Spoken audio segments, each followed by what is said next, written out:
Hello everyone, Daya here again. I hope your week has been good. Sorry, I was sending out the wrong text. I sent out the wrong text messages earlier on. I thought the class was going to be for 8 o'clock until I saw the time myself. I'm sorry for that mix-up. So we're just going to start very shortly.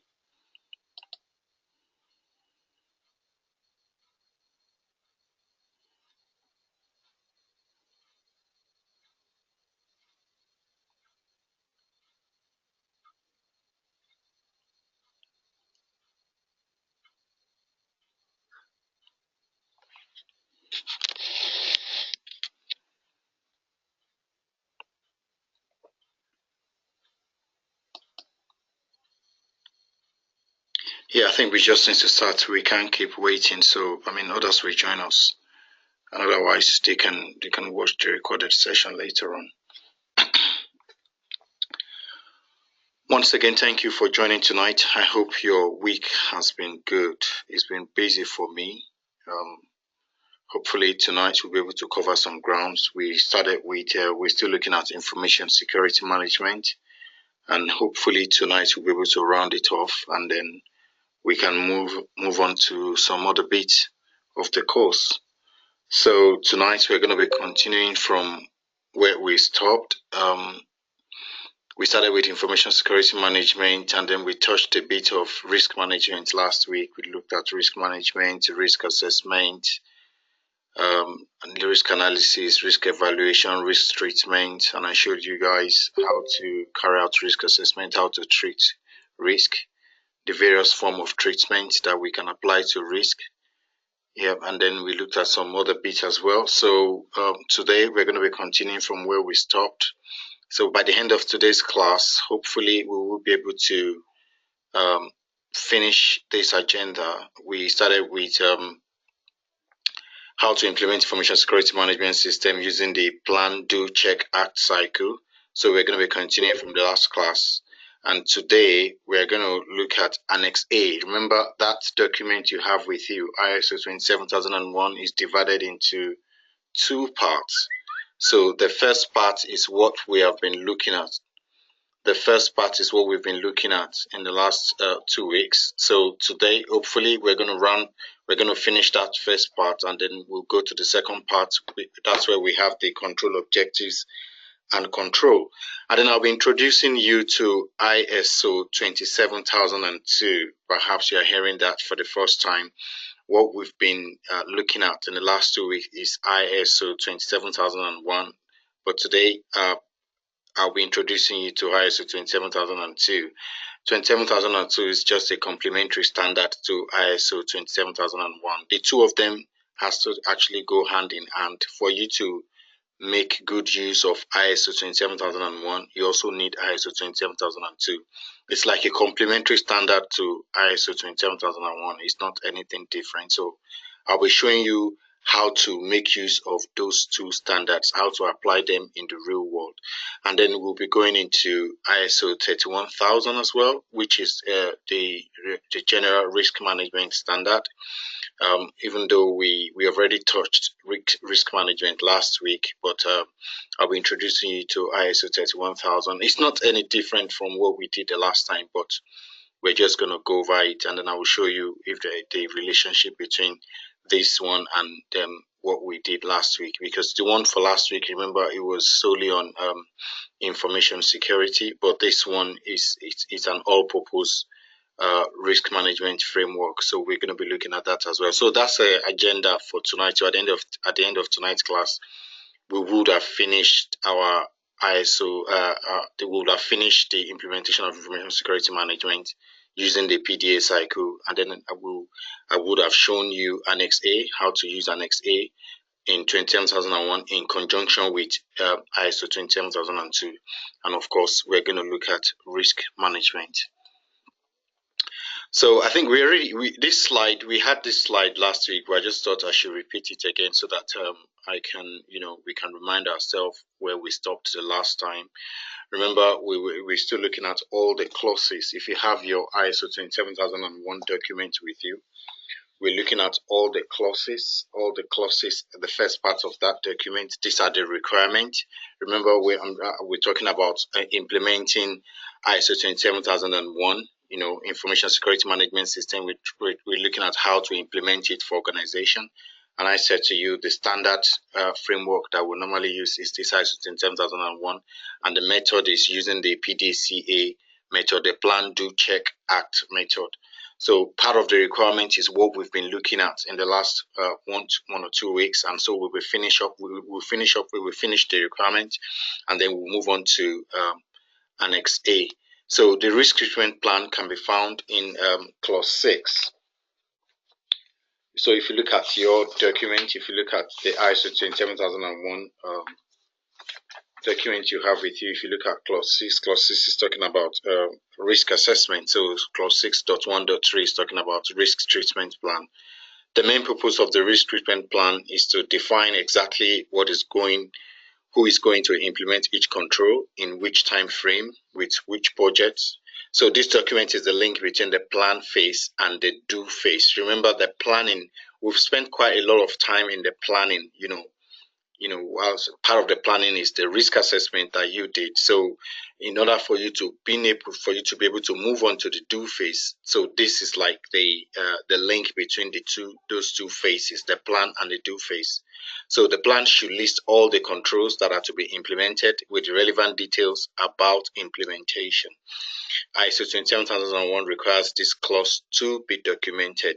Remember, I showed you a slide last week. I showed you the list of documentation, about 12 of them, that needs to be documented. So as you're going along with your ISO 27001 project, you need to be aware of the documents that need to be documented.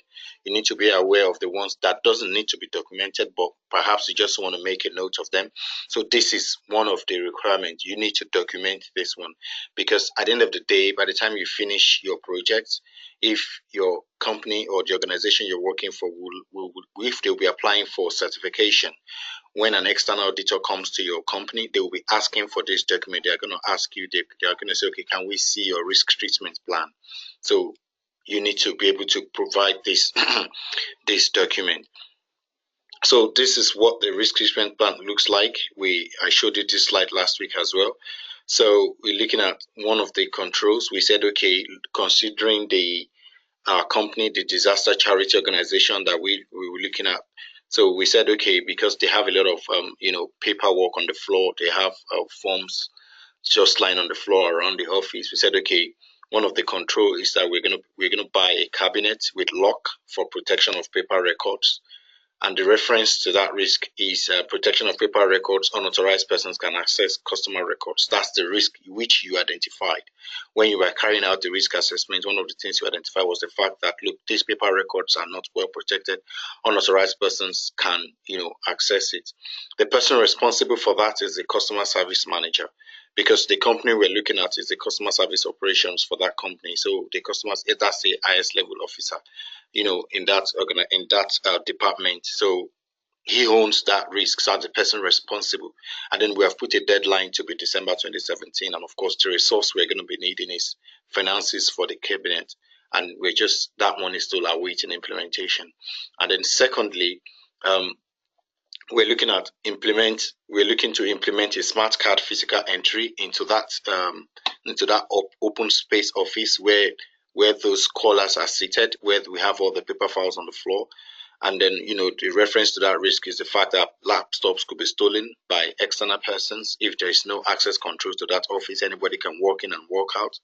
So the person responsible for that is the IT operations manager, and the deadline is September 2017. And of course, the deadline has passed. So this is just a typical risk treatment plan. This is one of the documents this is one of the stuff that you need to document. It's a requirement for ISO 27001 certification. So if the organization you're working for, if they're applying for the certification and you're unable to provide this document, the external auditor will mark this as non-conformity. And what that means is they will not be able to certify your organization because you have not met all the requirements. So all the requirements that are mandatory has to be met. They have to be met. So the document that you need to have all of them has to be in place in order for the external auditor to certify your organization to say, okay, yes, we have checked you out, you have passed. We can then award you with ISO 27001 certificate. Remember, so this is the do phase. So we said we have the plan, do, check, and act. The plan, do, check, and act. So we're now moving to the do phase. In the last two classes, we've been in the plan phase. We were planning, but now we're now beginning to move towards implementation. So this is the do phase. Formulating the risk treatment plan. The risk treatment plan is basically a way to plan the implementation of controls. The plan should list all the controls from the statement of applicability. The responsible person for that implementation of the control has to be identified. The deadline for the implementation of the control will be determined. The required budget also needs to be stated, just like I've shown you in the previous slide.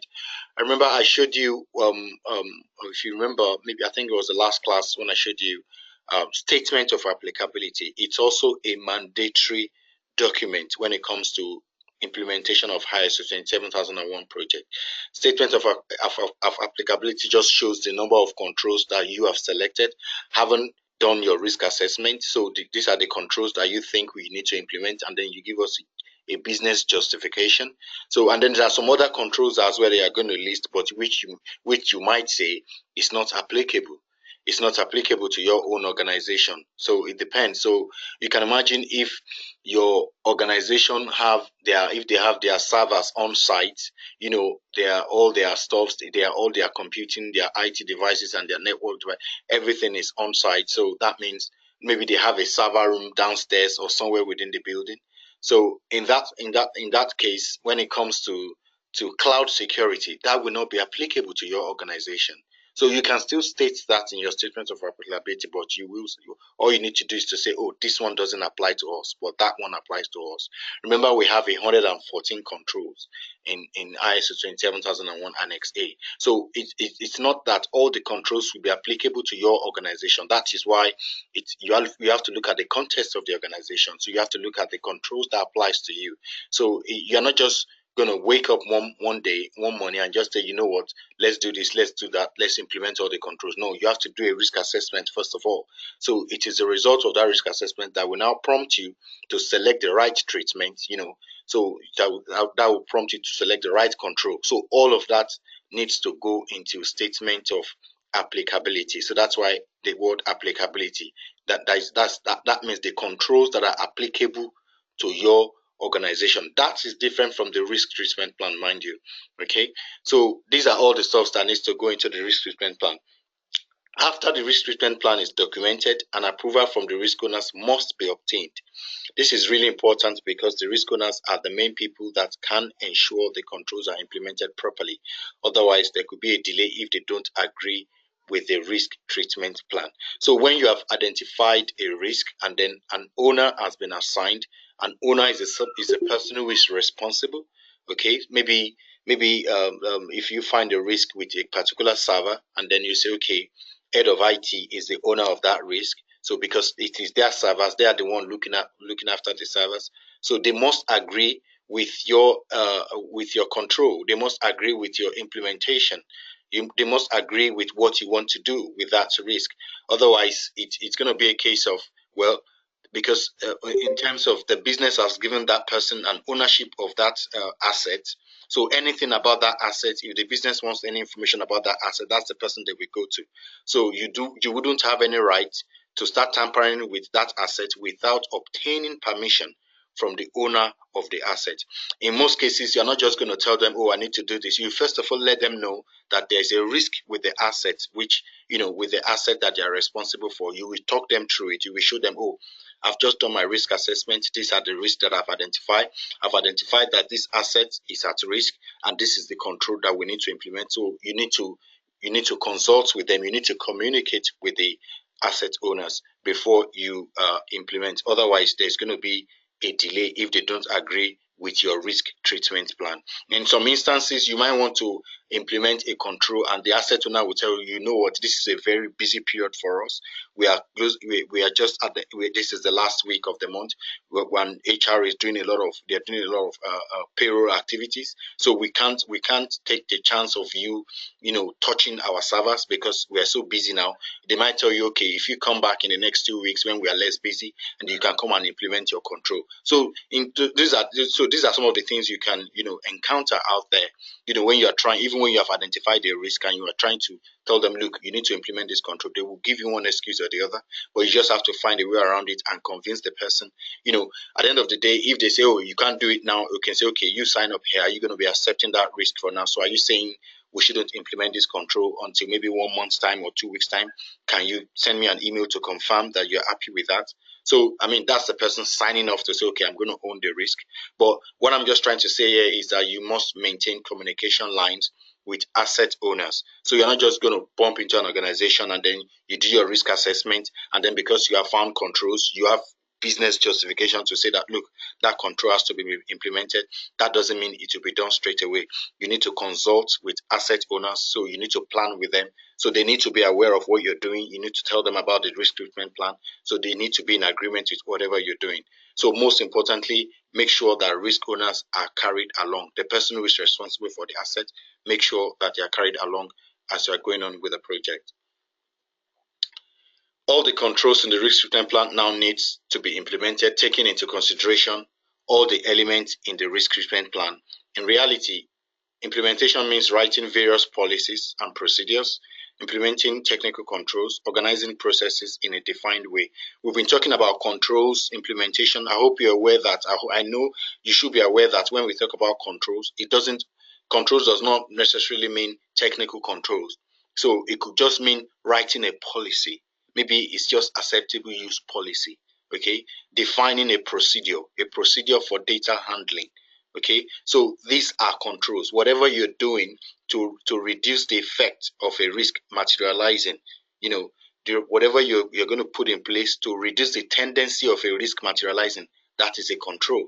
Remember, we talked about two types of control. We talked about administrative control, and we talked about technical controls as well. So in implementing the risk treatment plan, it will not necessarily mean that somebody techie somewhere is going to do something. It could just be a simple thing. It could just be writing a policy, just writing a new procedure, maybe a new data handling procedure. Say, okay, from now on, this is the new process. That is a control. As long as you document it and you communicate it to the employees, you communicate it to the end users to say, okay, from now on, this is how we're going to be handling this process. Because the truth is, by the time you finish your ISO 27001 project, a lot of things will change in the organization. The way they've been doing things will change because you are going to be bringing a lot of changes. So you are going to those changes is going to be incorporated into their day-to-day activities within that organization, into their business processes. So implementation of control does not necessarily mean you have to configure a firewall, you have to go and get an engineer. It could just be a simple thing such as just writing a simple policy, or writing a new procedure for their business process. Identifying controls and not putting it into practice will not improve information security. It is the actual implementation of controls that count. Once a control has been implemented, the responsible person must be informed, and the result of the risk treatment has to be documented. It has to be documented. So the fact that you have done your risk assessment, okay, you have done your risk assessment, you have identified the controls that you need to put in place. Now that needs to be put into practice. So we're not just doing it for the sake of doing and just documenting it and just write it down and then just go and put a paper somewhere. No, it has to be put into practice. That's why I said it's going to affect the whole business. It's going to affect the department, depending on the scope of your ISMS project. So it's going to affect their daily operations. It's going to affect their business processes, because by the time you finish with your project, it will change their culture. It will change the way they run their day-to-day activities within that organization. So there's no point doing all of the effort, You have done your risk assessment. You have identified the risk. You have applied the controls. You have looked at the controls in ISO 27001, and you have documented all the treatment. Okay, so there's no point doing all of that and you just put all of that and just put it in a cabinet. No, it has to be implemented. They have to start walking the talk. It's not just talking, but they have to put it into practice. So that's what the implementing the risk treatment plan is about. So now that we're still in the do phase, so now that you have implemented the ISMS and obtained the 27001 certification, that does not mean that your job with the ISMS is completed. It must be operated on day-to-day basis. As a matter of fact, the day you finish your project, assuming when you started this project, by the time you did, I told you information security 80% of information security is about a risk assessment. So 80% of what you're going to be doing on this project is risk assessment. It's all about risk assessment. So assuming you have identified controls that they need to put in place, both administrative controls and technical controls, and all of them have been implemented. The day you finish, that doesn't mean everything is now finished. I can now say, okay, that's the end of my contract. I'm walking away. No. As a matter of fact, the day you finish your implementation, you now have to run the ISMS. You need to run the ISMS. If you finish your implementation today and you go and book an appointment with the British Standard of Institutions to come and assess your organization, to come and assess them next week, I can guarantee you that your organization will fail. You will fail because you have not yet, you need to run the ISMS. Everything you have put in place, all the controls, all the policies, all the technical controls, they now have to run it. And the recommendation is they need to run it for at least 6 months. They need to run it for at least 6 months because that's we have the plan, do, check, and act. So that's where the check comes in. So even after you have implemented the controls, you now need to see if they are actually complying with it. Okay, so if you've written a new procedure for them, a new business process, a new policy, you now need to check if that organization is complying with that. Okay, so that has to be run for a number of months before you can go and invite an external auditor to come and check you out. Okay, so you cannot just create artificial records and policies. All activities prescribed in your policies and procedures has to be incorporated into the business process of the organization.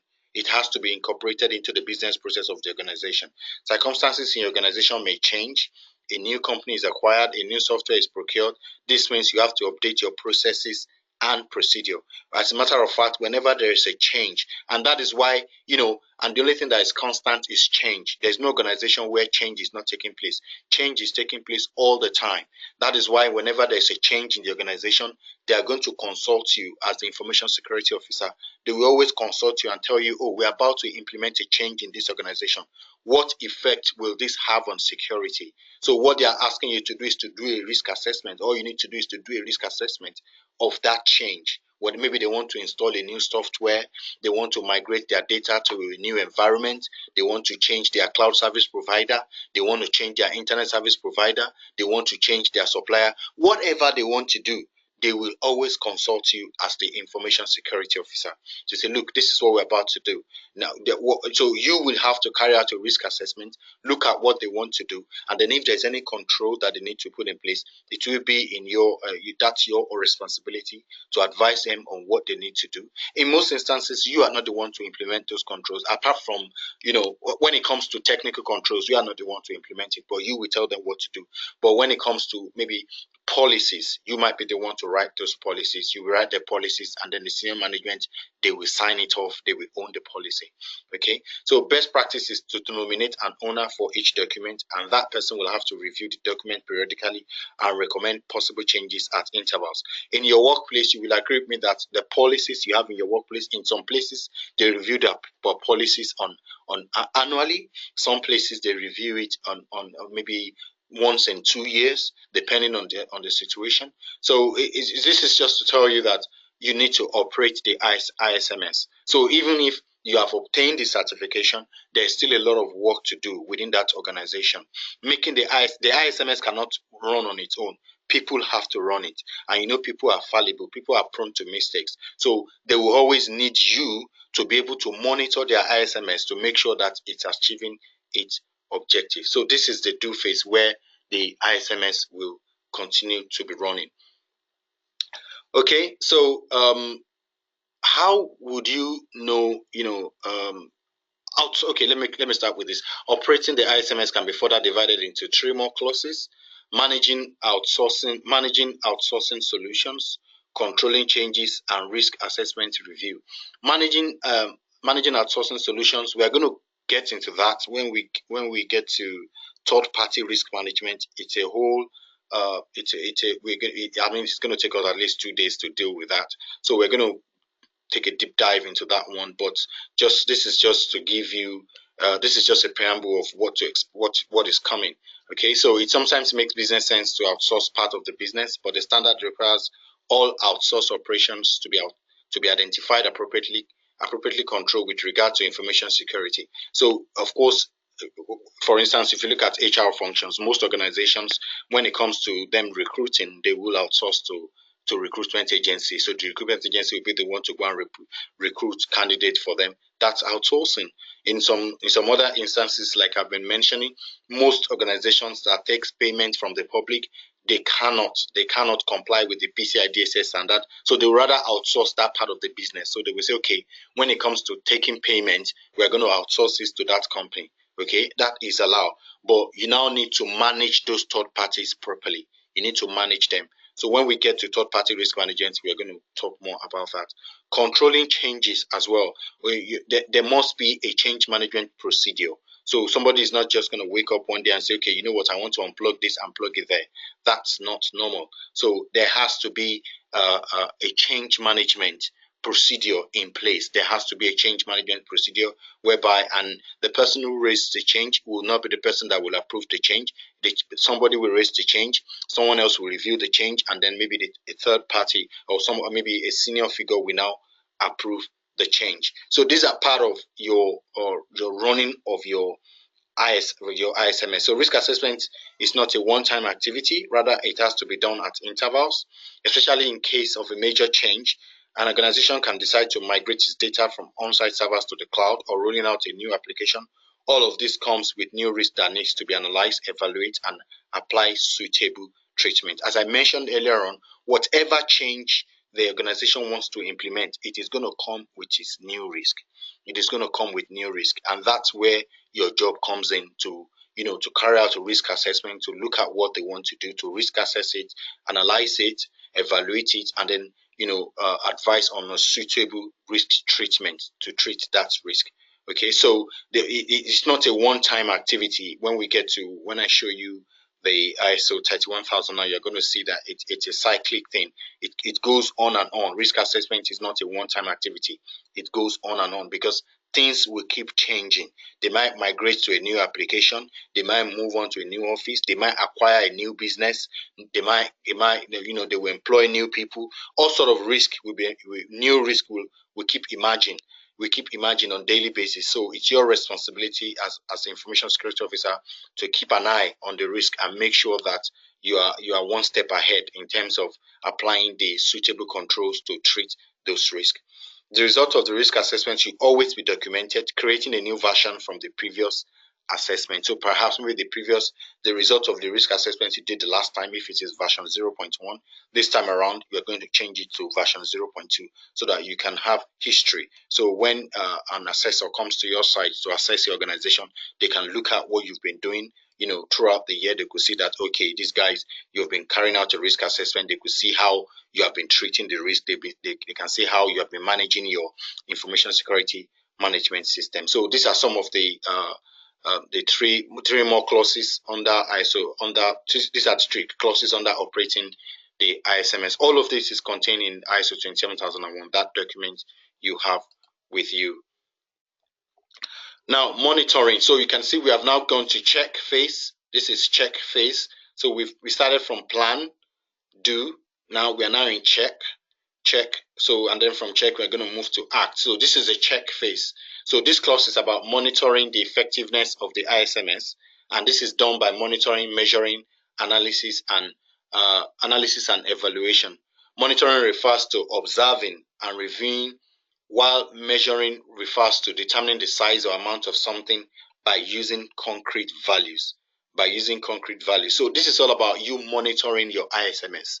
Is it working as intended? You have done your risk assessment, you have identified the controls, it has been implemented, everything has been done. Now you need to monitor it. That needs to be monitored. Okay, so analysis is about measuring the results, that is comparing the number of results on daily basis. Evaluation is making conclusion based on the analysis. The truth is, this is a specialist area on its own. Monitoring of information security management system, it has its own standard. Monitoring is a specialist area on its own. It has its own standard. Okay, so there are people who are dedicated to that, people that their job is to monitor the ISMS to see, they want to provide a feedback to management. Perhaps management has spent thousands of pounds for the ISO 27001 project, so they want to see if it is working. Okay, for example, monitoring and reviewing all incident that happens at a given period of time. If the analysis shows a spike at a given period, then management can decide to investigate further. This clause needs to be documented. In large organizations, the CISO, the Chief Information Security Officer, will be responsible. Maybe you notice that every Friday there are always the number of calls they receive at the service desk, the number of incidents recorded on Fridays is always very, very high. So they can begin to ask questions. So why do we have such number of high incidents on Fridays? Why is it not happening from Monday to Thursday? Why is it on Fridays? Okay, that's an incident. So they might want to investigate further. So maybe they notice that there's a particular server where they have some confidential information, and then from the logs that comes out of that server, they realize that maybe somebody keeps logging into that server during out of office hours. The person they're wondering, what's this person looking for in that server? Why is this person always logging into that server at odd time, out of office time? Why? That might call for investigation. So that's an incident. So these are some of the things that they will be monitoring after you're finished, when all the controls must have been implemented. So they will put some monitoring. They will be checking some metrics. This guy called Chief Information Security Officer will be providing metrics. This is if you have an information security manager, that's their core job, to provide metrics. They provide the top management, they provide them with reports on monthly basis, and part of what they do is to provide them with metrics on number of incidents, what the incidents were related to, were they resolved. Management, the top management will want that kind of information, because that's the only way they can know if the ISMS is working as intended. Internal audit. This is part of check as well. We're going to be going into auditing tomorrow. Check. This is the check phase. We're still in the check phase. The purpose of the internal audit is to provide information if the ISMS is fulfilling the requirement of the company regarding the protection of information, the requirement of ISO 27001, and to improve the ISMS. Internal audit, because in large organizations you have the internal audit department. Okay, these guys they will go around. They will have an audit program. So they will audit, depends on the scope, they will audit each department just to check what is going on within the organization, and they report back to the senior management as well. So without an internal audit, you won't have a systematic and objective overview of what is really happening in your ISMS. You won't have, because with the internal audit, they will have a scope. They will have a kind of checklist, the things they need to check. So it is a result of the audit that will help you to really, really know if people are complying with that, because after the internal audit exercise, the top management will be interested in the non-conformities. They want to see what is wrong. Okay, if for instance now you wrote a password, part of the control, access control. Okay, you wrote a policy to say that, okay, your every time you log into your machine when you arrive at work, your password has to be at least 10 characters, maybe 10 characters and maybe 2 special characters. That's 10 characters and 2 special characters. And then the IT guys will implement that. So they will ask you guys to say, well, there's a new policy. The policy says that your character, the number of your password has to be at least 10 characters. That's the standard. So the standard is 10 characters. So everybody is expected to comply, from the CEO to the least person of the organization. So the internal auditor can approach you and tell you, can you log out of your system? You log out, and then they will tell you, can you log in?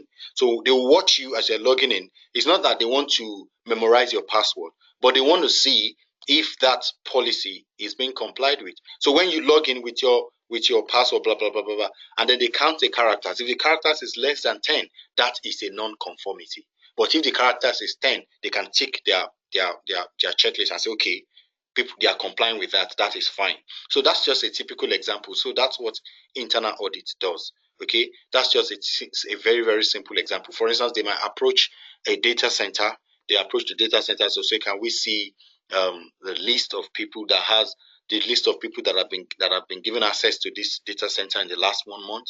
So maybe the person gave them the list of, okay, the last 1 month we've had maybe 10 to 15 engineers.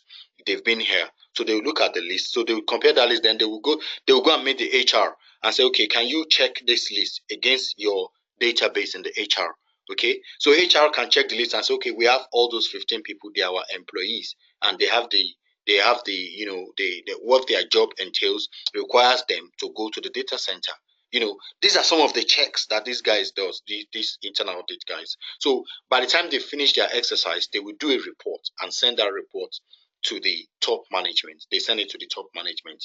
Okay. So, and then the top management to look at it. So that will help them to, to see if their information security management system is working as intended. So if after they finish their internal audit, there are so many non-conformities. So that tells you that if there are so many non-conformities, that tells you that their ISMS is not working as intended. Okay, so the result of the audit must be presented to top management in the form of a documented audit report.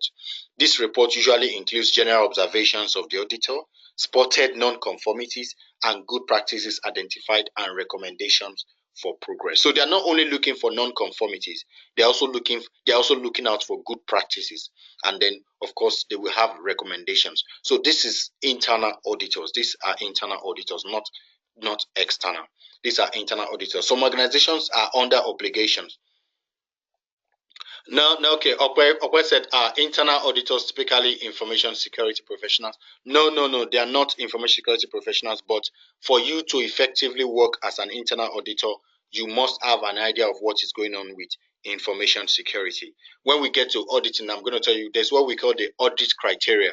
So if you are holding, you can imagine now if you want to go and audit a firm, and I tell you, yeah. So you can imagine if you want to go and audit a firm, you want to go and check them out if their ISMS is working properly, and then they tell you your audit criteria is the ISO 27001 standard. If you don't know about the standard, how will you audit them? If you don't know about the standard, if you don't know about the policies that they're supposed to have, how will you audit them? So that is why if you are an information security professional, you stand a very, very, you stand a very, very good chance of, if you want to work in that space as an internal auditor, because they will make sure that as an internal auditor, you have an idea of what security is about. So because you already know what you are looking out for, you know what they are supposed to be doing. So you are checking if they are doing it. But if you don't have an idea of information security, you won't be able to do your work effectively. So you won't be able to do your work effectively. So auditors, because as a matter of fact, auditors too, they perform risk assessment. They do risk assessment as part of their roles. We're going to talk more about that when we get to auditing from tomorrow. Okay. So the result is presented in form of documented audit reports to the top management, and then the top management will be interested in this. And as a matter of fact, large organizations, they have internal audit. So before an external auditor comes in, they will make sure that their internal auditor does the groundwork. So before they go and bring in an external person, they make sure that the internal auditor does the groundwork, so that by the time you bring in the likes of KPMG, PwC, so they won't be spending much. Those guys will just come in and check them out and say, okay, fine. And of course, if there's any non-conformity, they will call their attention to it. So internal audit is part of the check phase. So it helps the organization to check the effectiveness of the ISMS. Clause 9.3 is still part of the check phase. This clause is about reviewing the ISMS of the company at planned intervals in order to ensure that it is suitable, adequate, and effective. These are all check phase. Okay. The management of an organization may not know how to implement or enforce a password standard, but they must know what is going on with the ISMS if it is achieving the defined results. The management must be able to make informed decision, considering the feedback, corrective actions, directed opportunities for continual improvement. So for top management to be able to direct, for top management to be able to, when we're talking about governance, for them to be able to govern the organization effectively, they need they need to do a review. And part of what they will use is the internal audit report. So they will always do this review meeting. So it is done. The review meeting is conducted through a meeting based on any new findings. Decisions are made for the changes in the ISMS. Such meetings should be held at least once a year. ISO 27001 requires organizations to document the output of the management review meeting. So when management meets and review, they must document, the minute of their meeting. It has to be documented. The standard requires it to be documented. So they will review. It could be once in a year, it could be twice in a year. So they will review. They want to see how effective the ISMS has been, and if they need to make any decision. Perhaps if they say, okay, people are not aware, people need to be trained, they need to be trained in terms of security awareness, so they can make a decision and say, okay, that's the recommendation from the internal audit team, that people need to be well trained. People are not, maybe the number of information security in that team, they are not much. Maybe they have just 2-3 people working in information security, and then this is a company that has over 500 people. So they might say, oh, we need to employ 2 more people to support the information security team, so that they can create awareness within the organization. They can have an awareness program. So for them to make that kind of decision, it has to be an informed decision.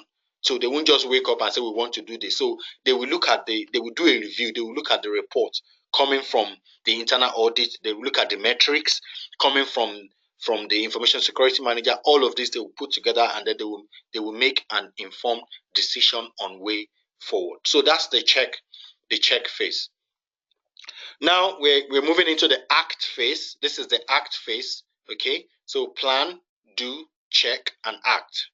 Plan, do, check, and act. So this is the act phase now. So we've just gone past the check phase, where they're checking things, monitoring things.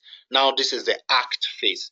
So remember I said, if you finish your ISMS project today and you're inviting an external auditor to come in next week, you might fail. You might fail because you need to complete the phase. You need to monitor it.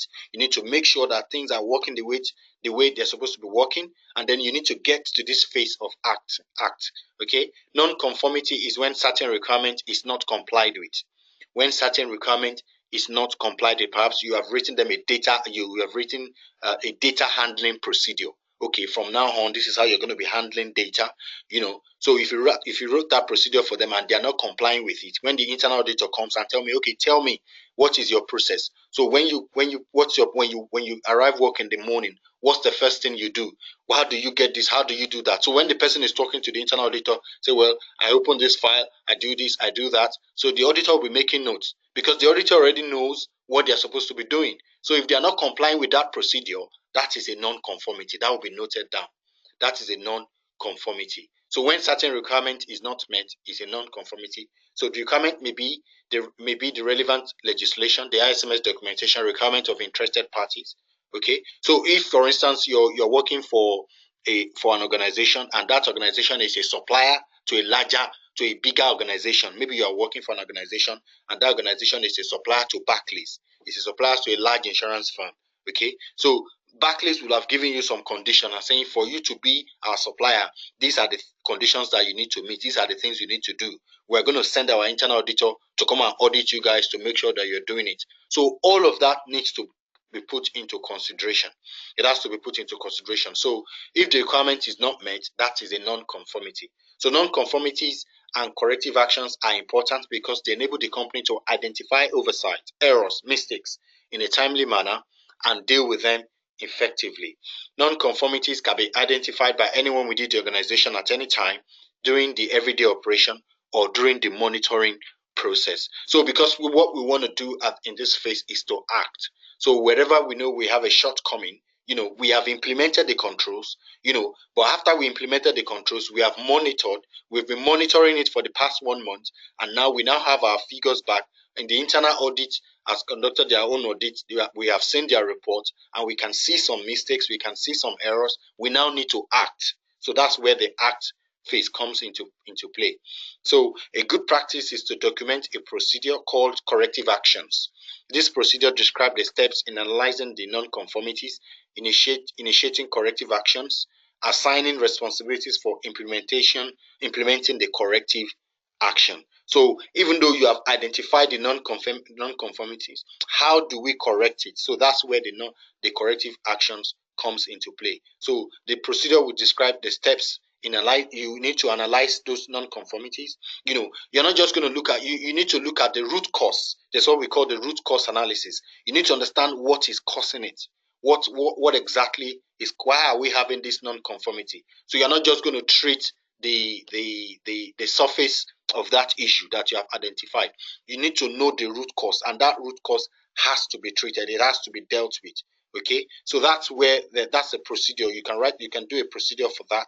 So all of that needs to be treated. It has to be implemented. Okay, so this is the act phase. As I mentioned, everything we're going to be doing in this phase is to correct whatever error we have identified after we have finished our implementation. We thought we've done everything, but by the time management review came into play, by the time internal auditors got in there, they found out that there are some gaps somewhere there. So we need to have a procedure in place that will help us to implement corrective actions. So that's the act phase clause 10.1. Continual improvement. This is still part of the act phase. ISO 27001 requires that organizations continually improve the suitability, adequacy, and effectiveness of the ISMS. Risk can change, and consequently, the effectiveness of the control changes. One way to ensure continuous improvement is to define the element of the improvement process. The fact that you've implemented a control the last time, that doesn't mean that's the way it is going to be forever. There must be a continual improvement. The standard requires organizations to continually improve, the effectiveness of their ISMS. That control that you implemented, how effective is it? Is it still relevant today? That control, is it still relevant today? So risk can change whenever anything changes within the ITS stage. Whenever any process changes, whenever there's a change within the organization, risk would have changed as well. So you need to continually carry out a risk assessment to make sure that the controls you have in place remains effective. All improvements require making changes in the ISMS. However, not all changes will result in improvement. Hence, improvement is a continuous process, so organizations should always try to find out what works best. That tells you there's no one size fits all. There's no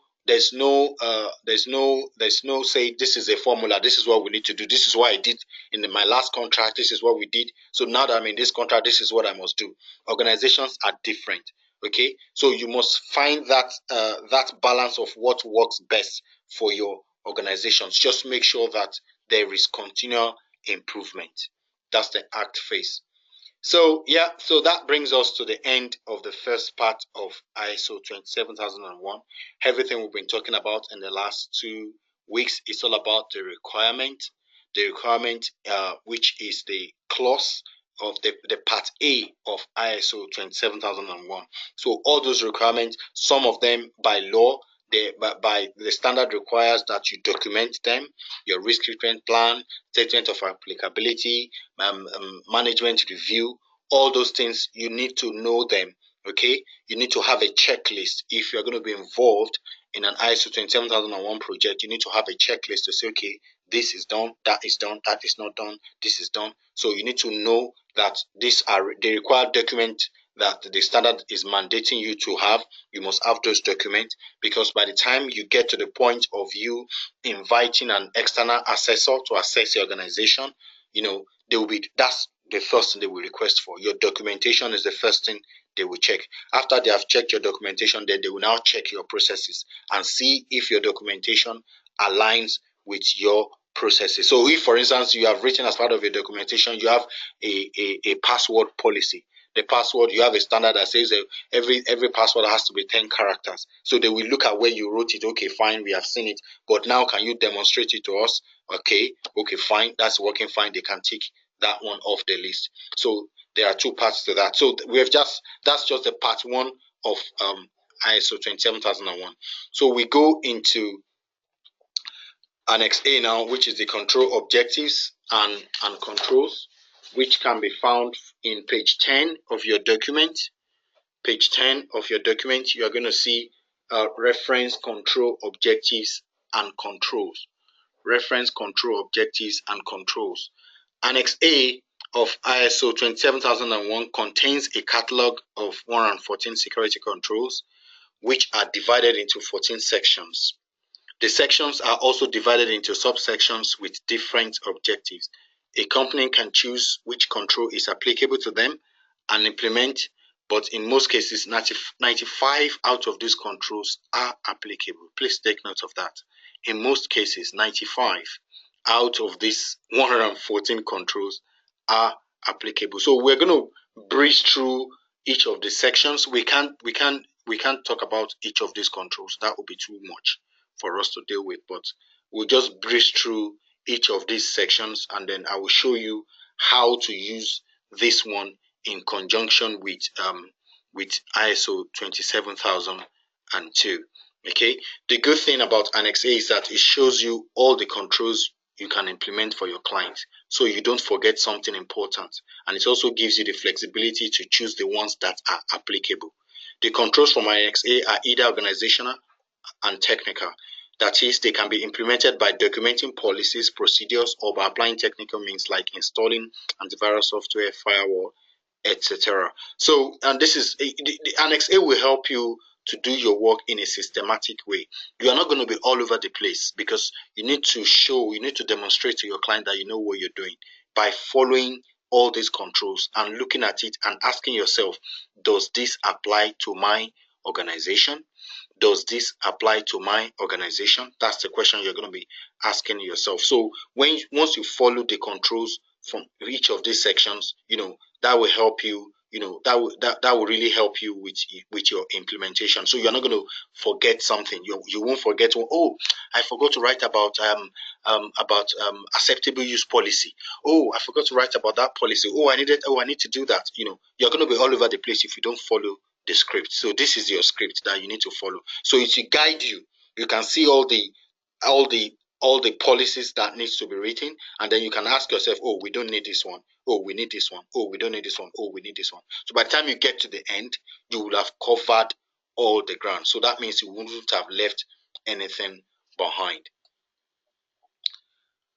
Yeah. So control objectives and control. So if you look at A.5, where we have information security policies. A.5, we have information security policy. At the highest level, organizations should define an information security policy approved by management, published and communicated to employees and relevant parties. There is a high-level security policy and other topic-specific policies. If you're working right now, when you get back to work, go back to your policy hubs on your intranet in your organization. There will be a place there because by law, you must have access to those policies. So I want to challenge you. Go back to that. I'm sure you read them maybe when you started when you started this new role which you are right now. You must have read them. Maybe you didn't pay attention to it. You just click and click and click. Okay, so you can go back and read those policies. Read those policies. You are going to find one that says information security policy, which is a very high level policy, and then you find other topic specific policies as well, like the acceptable use policy, the password policy, vulnerability management policy. Then you will see all those suites of policies. So I want to encourage you to go back and just take a look, just read through those policies, so that will give you it will give you an overview of it will tell you, it will explain to you the culture of your organization to information security. If you get back to work and you can't find those policies, that tells you that the management of your company, they don't take security, they don't take it seriously. Okay, so you will find one that says information security policy. Information security policy, it's a high level one. It might not be more than 4-5 lines. Okay, you might say, in this organization we take security seriously. Our objective is to protect the confidentiality, integrity, and availability of our assets, and to protect the personal data of our customers. It could be as simple as that. That's a high level one. Then they will now have topic specific policies. We're going to get to it now when we start looking at ISO 27002. You will see the various topic specific policies. So that's what Annex A.5 is about. And if you look at A.5.1, A.5.1.1, if you have your ISO 27001 document with you, it says policies for information security. And the control there is a set of policies for information security shall be defined, approved by management, published and communicated to employees and relevant external parties. Published and make available, they will define, they will write that policy before. I'm sure you know what I'm talking about if you are working right now. These are some of the things you need to read your first week, your first day. They will tell you need to go to the intranet and then read these policies. Okay, so that's the control there. So the standard requires for your organization to be certified, to be ISO 27001 certified. It's a requirement that you must have published information security policy. Published information security policy. And A.6 of Annex A, you see this section includes controls on how responsibilities are assigned. It also includes the controls for mobile devices and teleworking. For mobile devices and teleworking, if you look at it, we have under that section, we have the segregation of duties, contact with authorities, contact with special interest groups, information security in project management, mobile device policy, and teleworking. And if you look at the control, you will see the corresponding control. You will see the corresponding control. For instance, if you look at A.6.12, A.6.1.12 talks about segregation of duties. Conflicting duties and areas of responsibility shall be segregated to reduce opportunities for unauthorized, unintentional modification or misuse of the organization's assets. For instance, part of what segregation of duty is, if you are new to an organization and then they want to create an account for you, they want to create an account, an Active Directory account for you, maybe your login, your email, and all those things. Those people that does that, the IT guys that does all those things, they have procedures that they must follow. The person who will create the account must not be the person who will approve of it. So when your line manager, maybe your line manager fills a form and say, "Oh, I have a new starter starting next week. He's our information security. He's our new information security officer." Or is our new this, is our new HR officer, is our new whatever your role might be. Before your day one, your line manager will have sent an email to the help desk to raise a ticket to say, "I have a new starter coming next week. Can you create an account for this person? Can you set up his work email? Can you set up his computer, all the network drives that he needs to have access to? Can you set all of that up? Can you start doing that?" As a matter of fact, 2 to 3 weeks before your start date, all of this would have been going on. You wouldn't even know. They just gave you a date to say, "Come and start on this day." But all of this is going on behind the scene. So when they submit that request, somebody has to approve, somebody has to sign it off. So the person whom you submit it to must not be the person who will sign it off. That's separation of duty. Otherwise, if it's the same person that is creating the account, the same person is the one approving, the same person is the one doing this, that person can just go and create some account somewhere and then approve it for himself, and then all sort of things can start happening within the organization. So that's a control there. So when you are doing your checks, okay, when you are doing your risk assessment, when you are checking things and say, "Okay, who is doing this, who is doing that," the segregation of duty has to be there. If it is not there, you must tell them, "Oh, I'm afraid you cannot. This process has to change. There must be segregation of duty." Okay, the person when in the accounting world, I'm not coming from an accounting background, but I know in the accounting world, there's a way they separate this thing so that the person who is raising the PO, maybe that's not the person that will do the payment. Otherwise, the person will just be paying himself. Okay, that's segregation of duty. So that's what organization of information security. So there are so many. If you can look at your booklet, your annex, your 27001 document you have with you, you will see other subtopics there: 8.1.12.13, 8.6.14, and other. And then we have the mobile device policy, the teleworking policy. All of that is there. So I'm going to be showing you the guidance.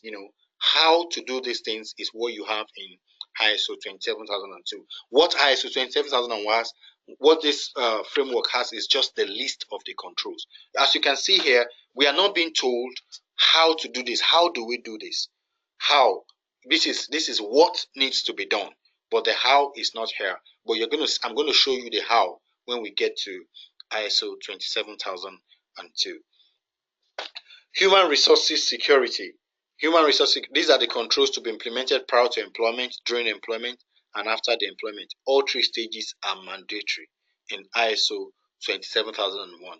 Where you're working right now, some of you, before they get you, they will tell you we need to carry out some checks. Okay, that's pre-employment. And then even whilst you are on the employment, there are some things they will be doing. And the day you leave, the day your contract finishes, there are some activities they also need to do. So there are some controls they need to put in place.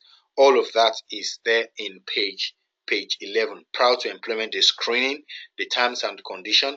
During the employment, the management responsibilities, information security awareness, and the disciplinary process. And after the termination, when the contract is finished, and then termination or change of employment responsibilities.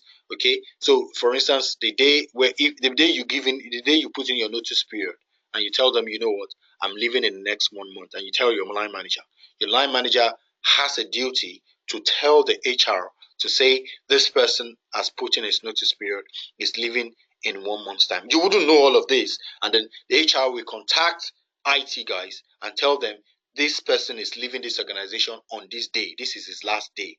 So with that will trigger something. They will start putting things in place. On that last day, when you check out of that office, all your accounts will be disabled. Everything about you, they will make sure that you won't be able to log in into that environment the moment you step out of their doors. They will start putting that, they will start lining up and say, okay, we need to action this on this day. Okay, that's the after the employment. So everything that needs to be done, it's all here. So all the controls is here, and by the time we get to ISO 27002, I will be showing you the how. So this is Annex A. Remember, this is Annex A. Remember, we said what we have in Annex A is a catalog of controls, 114 in total. So these are just the subsections. So there are some other subtopics under each of these sections, which I'm not mentioning. But if you look at your document, you are going to see those subsections there. Okay. So asset management, A.8. A.8, if you look at A.8, we have asset management. It talks about inventory of assets. I remember we were talking about, Okwe was asking a question.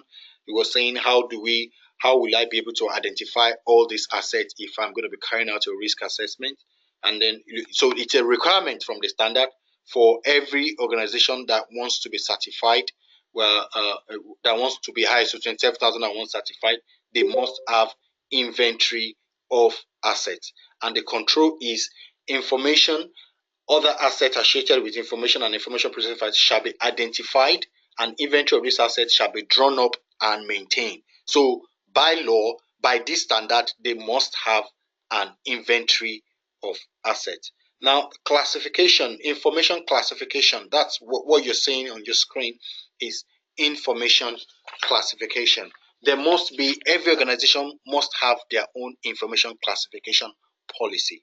If they do not have an information classification policy, how would you know how to apply the appropriate control to safeguard that information? So for every information that your organization uses, there must be a classification of that information. So you, as an information security person, okay, in whatever capacity you're working, you'll be interested, whenever they want to share a data, whenever they want to transfer a data over a network, whatever they want to do, because like we have seen in the previous sessions, that data is so crucial to every organization. Every organization needs data. They breathe and sleep. Data is their revenue. That's where they get their revenue from. Okay, so that data needs to be classified. So this is a typical example of data classification. This is a typical example of data classification, though the list here is a public data that are made available to the public. You can look at student course information. The student course information is readily available anywhere. Okay, marketing materials, website content, approved media releases. There's nothing to hide. There's nothing to hide when it comes to student course information. If you want to see the student, if you're applying to a school now, if you want to go to a school and you want to see their modules, you want to see their courses, what they do, and all of that is readily available on the school's website. So if you look at it here, the protection required, you can see negative. It's not. It's showing you that there's none. You don't need any protection. You don't need any protection because it's a public material. But if the information is classified internal, okay, if the information is classified internal, you are going to ask yourself, if this information that is classified internal, if it becomes available to the public, if the confidentiality of that data is breached and it becomes available, what impact will it have on our organization? It is minor. Okay, minor impact, maybe minor brand damage, minor embarrassment. Okay, so this is the impact of disclosure or breach. So as we go from the base of this triangle to the peak here, the control required will be increasing. The control required will be increasing. So if it's a restricted information like audit report, intellectual property, student academic records, staff or student contact information, council papers, you will agree with me that if when you were a student, for you to access your course information, that can be accessed easily from the university's website. But when it comes to student records, you need to sign in. You need to do some stuff. You need to maybe memory word, before you get to a point where you can access student records. So that is restricted. So that needs to be protected. That needs to be protected because if that is disclosed, there's going to be it's going to have a modest impact, and that could damage your brand, your organization's brand. Okay, and then we have the highly confidential when it comes to medical records, when it comes to HR records. HR records in your organization, they are highly confidential. No one is allowed to see it. Okay, so this if this gets if this gets if the confidentiality of this information is breached, it is going to have the impact is going to be critical. Okay, there could be lawsuits. Your organization could be fined. There could be lawsuits. There could be long-term brand damage. Okay, so this is a classification. This is a typical classification. Again, if you're working, when you get back to work, go and check your policy hub, the policies of your organizations, and check out specifically for their information classification policy. Check out specifically for their information classification policy. Okay, so when you are doing your risk assessment, you look at when you're doing your risk assessment, and then maybe when you're looking at the business process and you're asking, so this data that you said, okay, can you tell me what's your process in this department? How do you get data? What do you do with the data? Oh, we get our data from that department, we process it, and then we send it by email to this person, to that person. And then you're asking them, so if that data you're sending by that email, if somebody gets to know, somebody who is not part of this organization gets to know about it, what impact will that have on our organization? What impact will that have on our organization? Oh, the person might tell you, if somebody gets to find out about this data, we might lose business, okay, because we have some trade secrets in there. So that needs to be classified as highly confidential. And if it is classified as highly confidential, that means the protection it requires, it's going to be on the high side. It's not just, you're not going to be treating it as ordinary public data because it's highly confidential. It has to be well protected. It has to be well protected. So now that you know that it's an highly confidential data, the next question you're going to be asking them, so where do you store the data? Oh, we store the data in that server. Where is the server? Oh, the server is somewhere in the cloud, or the server is in our server room downstairs. Okay, so you're asking them, so what kind of control do you have around that data in that server? How sure are you that somebody cannot hack into that server and access that information? That's you doing risk assessment. And then the controls that you need to put in place, all of those controls are here in Annex A. Out of those 114 controls, you are going to find controls. Either you could write a policy, you could write it because it's an highly confidential data, you could write a policy to say, okay, all of you that handle this data, that are handling this highly confidential data, you need to be given a data handling training. That's an administrative, that's a control. Everybody that wants to work, anybody that they move into this department, in this department that we're handling this data, that person needs to undergo a mandatory training. That's a control there. That's a control there so that the person will be trained on the confidentiality, on the importance of the data they are handling. Because if you don't know the importance, that person can just, sometimes he will just throw the paper on the desk, just go and throw the paper in the bin, not knowing about the secure, without not knowing about the secure way of disposing paper, just handling information anyhow because they don't know the importance. But once it has been classified, then they will know that, oh, this is an highly confidential information, and then you as the information security officer, you will advise them the controls that they need to put in place to protect that data. So what I'm just trying to stress here is that there must be this is just all about information classification, which is your 8.2 8.8.2. 8.8.2. If you look at 8.8.1.3 talks about acceptable use of assets. Acceptable use of assets. So there are rules. We have what we call the acceptable use policy. We're going to get to that very shortly. Okay, this is about asset management. So remember, I'm just picking each section. There are 14 sections, so I'm just picking the sections one after the other, and I'm just talking about the ones that I think are important and which you need to know about. 8.3, we have the media handling, and then we have the 9.1.1, the access control policy, access to networks and network devices.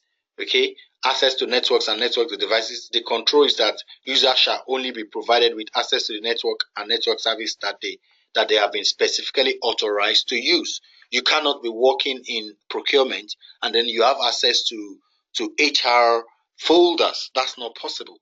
So the devices that you have been authorized to use, that's the ones that you must have access to. So it's a case of need to know basis. So your access to network devices has to be a case of on a need to know basis. So what that means is you need it to do your work. That's why you have access to it. So if you don't need it, then they won't give you access to it. Okay. So when you're doing risk assessment, these are some of the things you are going to find out. And of course, the controls are all here. When you get to ISO 27002, I will show you the how. So what is listed here is just the control, but how to implement it is not here. The how is what we have in 27002. 8.9, we have the access control. 8.9, we have is that what we've just talked about? Yeah, access control. 8.9, we have access control. Okay, that's where we have the access control policy, access to networks, which I've just mentioned now. So I'm sure maybe you have a swipe when you want to enter into your office and all of that. It's all under access control. It's about limiting access to information and information processing facilities to ensure authorized user access and authorized users access and prevent unauthorized access to systems and services. Users also need to be accountable for authentication information, which is what I've just spoken about. The people who are supposed to have access to make sure they have the access. People who are supposed to be prevented from having access, they are prevented. And then anyone who has gained access needs to be accountable. They need to be accountable. So you cannot deny that you didn't do it. So like this lady now, if he enters into this office with that swipe card and then something happens, she cannot come and say, I wasn't there. I didn't go there. Somebody used my card. That's not possible because that is personalized for her. That swipe she's holding has her details, has her name. So the moment she touching, that is recorded somewhere. There's a log somewhere to say this lady was here. So that's how they get to know people that visit a particular place. Apart from the CCTV, which they have, they also have the logs of people coming in and people coming out. So people that are gaining access to a specific server, they have logs. So they check those logs periodically to say who are those accessing this information. So you can imagine where they have trade secrets, where they have highly confidential information. Okay, so they are monitoring the logs. They are making sure that it's the people that need access to those servers, making sure that they have access to it. So anybody that is not supposed to access it, if that person accesses it, they will get to find out because they will look at the logs and they can tell you specifically the date and time that that person accessed that particular information. So that's what access control is all about. I'll just quickly rush through all of this now. We're almost done. Cryptography. These are controls related to encryption and key management. we talk about cryptography, I think, in our first class when I talk about when you want to transfer data over the internet, if it's a confidential data and you don't want anybody to get to find out about it, you don't want the confidentiality of that information to be breached, they can encrypt that data. To encrypt it means to convert it into a form that is not readable by humans. It's useless. If anybody steals that data over the internet, it is useless. For your information, when you are entering your card details, when you are buying things online, okay, when you so what that means, I think, let me try and show you. Let me see if I can show you an example here.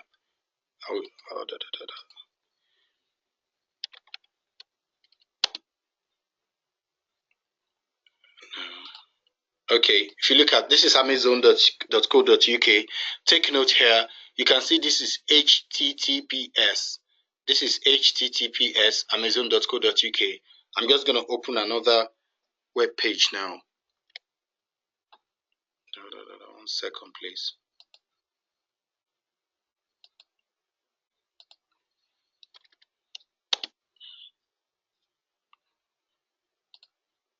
This is another one here. You can see this is HTTPS. Let me check CNN. I think CNN.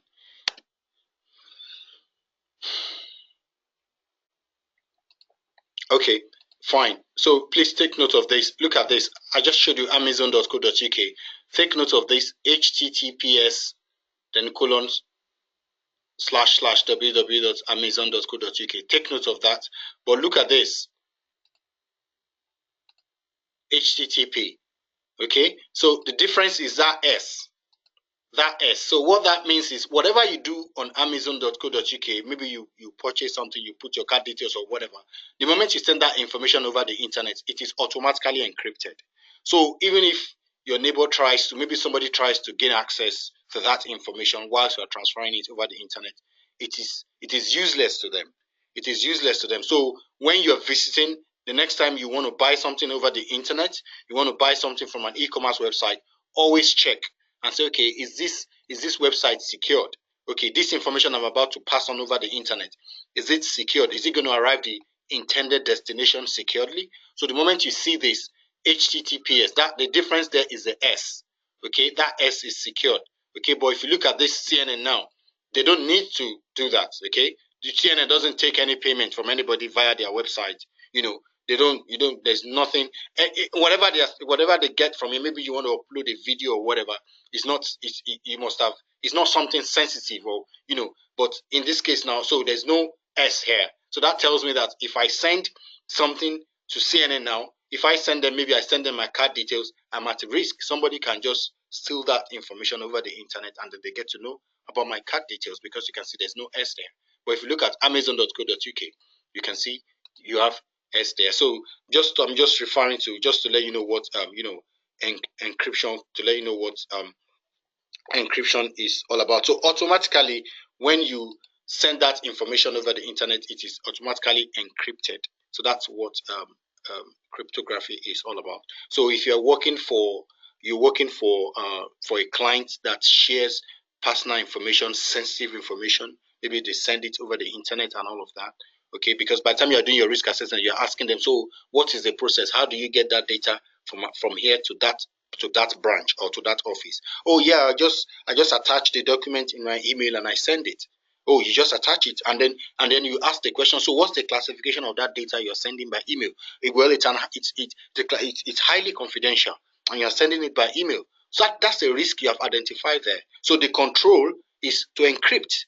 The control is to enable encryption so that when they want to send the information over the internet, it is always encrypted. That's the control.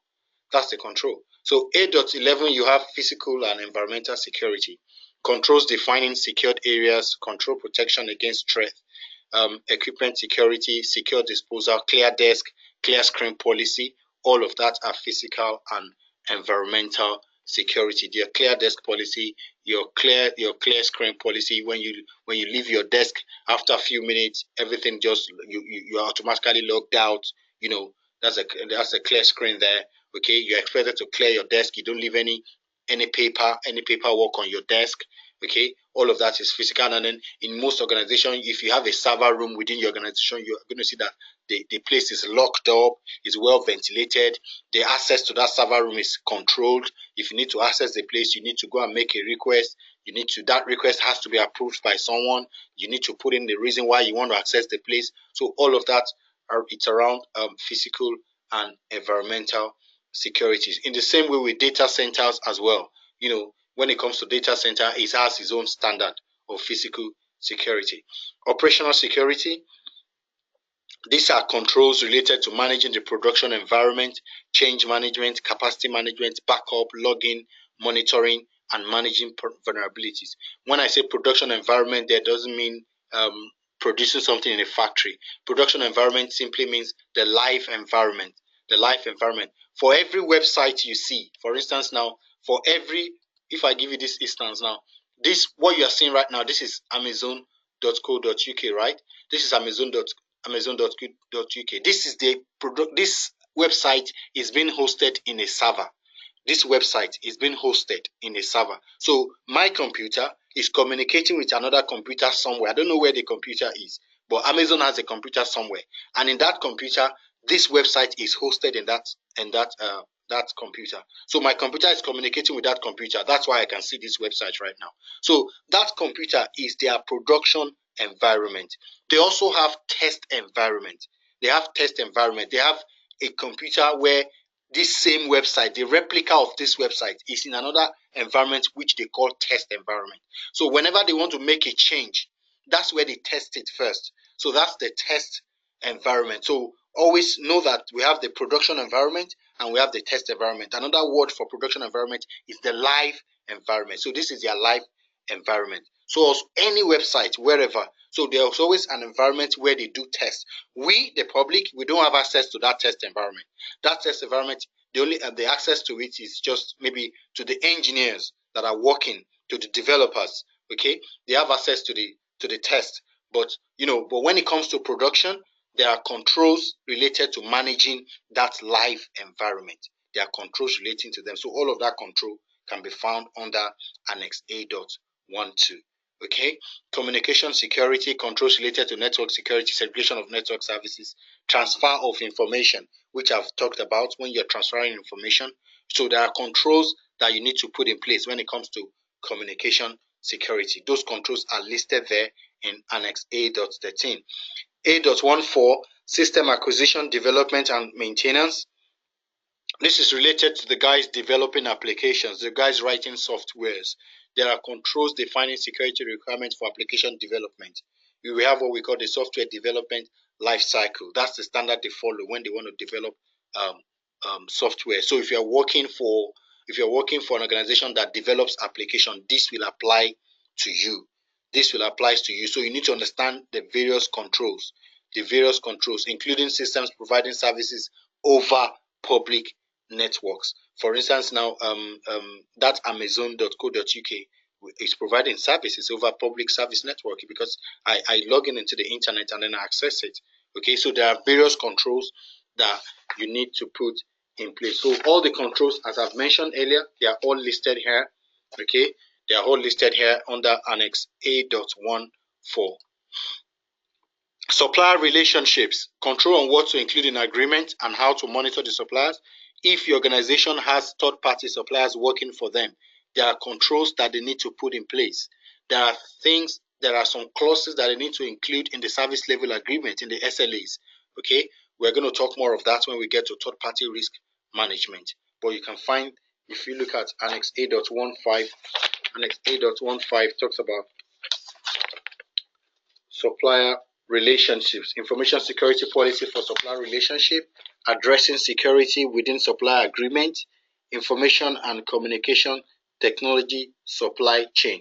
And each of those controls for those control objectives are listed there. Compliance.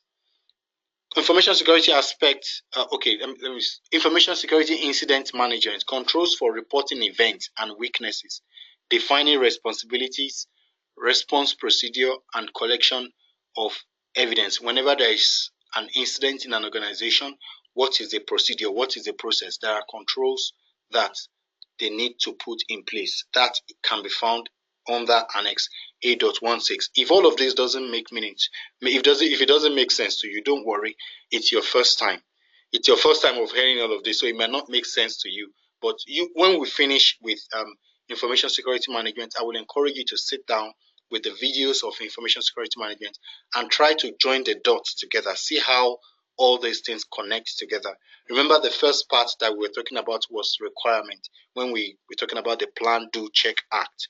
But now we're just looking at the controls that we've been mentioning, the 1 and 14 controls. So these are the controls. The controls are listed here in Annex A. These are controls. So you need to look at this control and see if it is applicable to your organization. If the organization you are working for does not have a third party, if they don't have any third party supplier working for them, then that means Annex A.15 does not apply to you. That means it doesn't apply to you. Okay, so if the organization if you are working for an organization and it happens that they do not send any sensitive information over the internet, they don't send any sensitive information over the internet, no information, they don't send, maybe the information they send over the internet they are just information that has been classified as public. So with that, the encryption side may not apply to you. So you have to look at it, you have to take an holistic view of it and say, okay, which one applies to the organization that I'm working for? Oh, this one applies, this one doesn't apply. So the ones that apply, you will now dig deeper and say, okay, this one that applies, what are the controls under it? Which one can I use? I found the risk here. Which control can I use to treat this risk? Okay, so please, if it doesn't make sense to you, don't worry, it's your first time. Okay, information security aspect of business continuity. Controls required in the planning of business continuity, procedure, verification, and reviewing. Again, that can be found in page, I think that's in page 20. Page 20. And under that, you have the planning information security continuity, implementing information security continuity, verify, review, and evaluate information security continuity. When risk assessment, when your control fails, maybe you have done your risk assessment, and then after you've done your risk assessment, you have identified controls that they need to put in place, that they need to implement. They have implemented the controls, so everything looks to be in order. But at the end of the day, I said risk cannot be reduced to zero. You cannot implement control and say, now that I've implemented this control, that risk has been eliminated. No. What you are going to have left is called the residual risk. You are still going to have some element of risk called residual risk. The fact that you have implemented a control does not mean that your organization cannot be compromised. That doesn't mean an hacker will not be able to hack your organization. Okay? Even though those controls are in place, because they have shortcomings as well. Okay? So, but when that fails, business continuity has to kick in. When it fails, business continuity has to kick in. But so when business continuity kicks in, so there is information security aspect of it, because that's an unusual thing. That becomes something unusual for that organization. That's not the normal process. When business continuity has been triggered, that's not the normal process. So at that point in time, they are prone to being attacked. So something can happen. So you need to put information security in place. You need to put information security in place. What you need to do, all of that is listed under Annex A.17. Compliance. These are controls requiring the identification of applicable laws and regulations and intellectual property protection, personal data protection, and review of information security in general. This one is very, very big. By the time we get into GDPR, we're going to talk more about compliance. So in terms of compliance, you will have looked at the context of the organization. You will have identified the regulations that they need to comply with. Okay, so you need to be able to put controls in place to make sure that your organization is complying with the applicable laws. Yeah, so this is the summary of what I've been talking about in the last half an hour. So as you may have observed, the information security controls are not only IT related. They are not only IT related. So these are all the sections that I've been mentioning. So they have subsections under them. So I will encourage you to take your ISO 27001, if you look at, for instance, you look at asset management, go and look at all the controls under asset management. Familiarize yourself with those controls. Okay? Access management.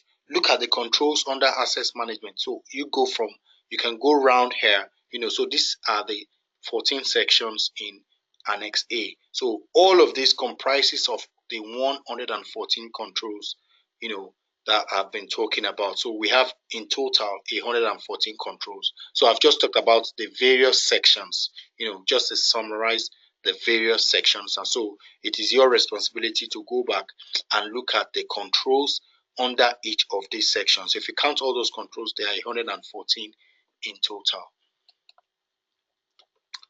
So that brings us to the end of ISO 27001, but it's not ending there, because I need to tell you how it relates to ISO 27002.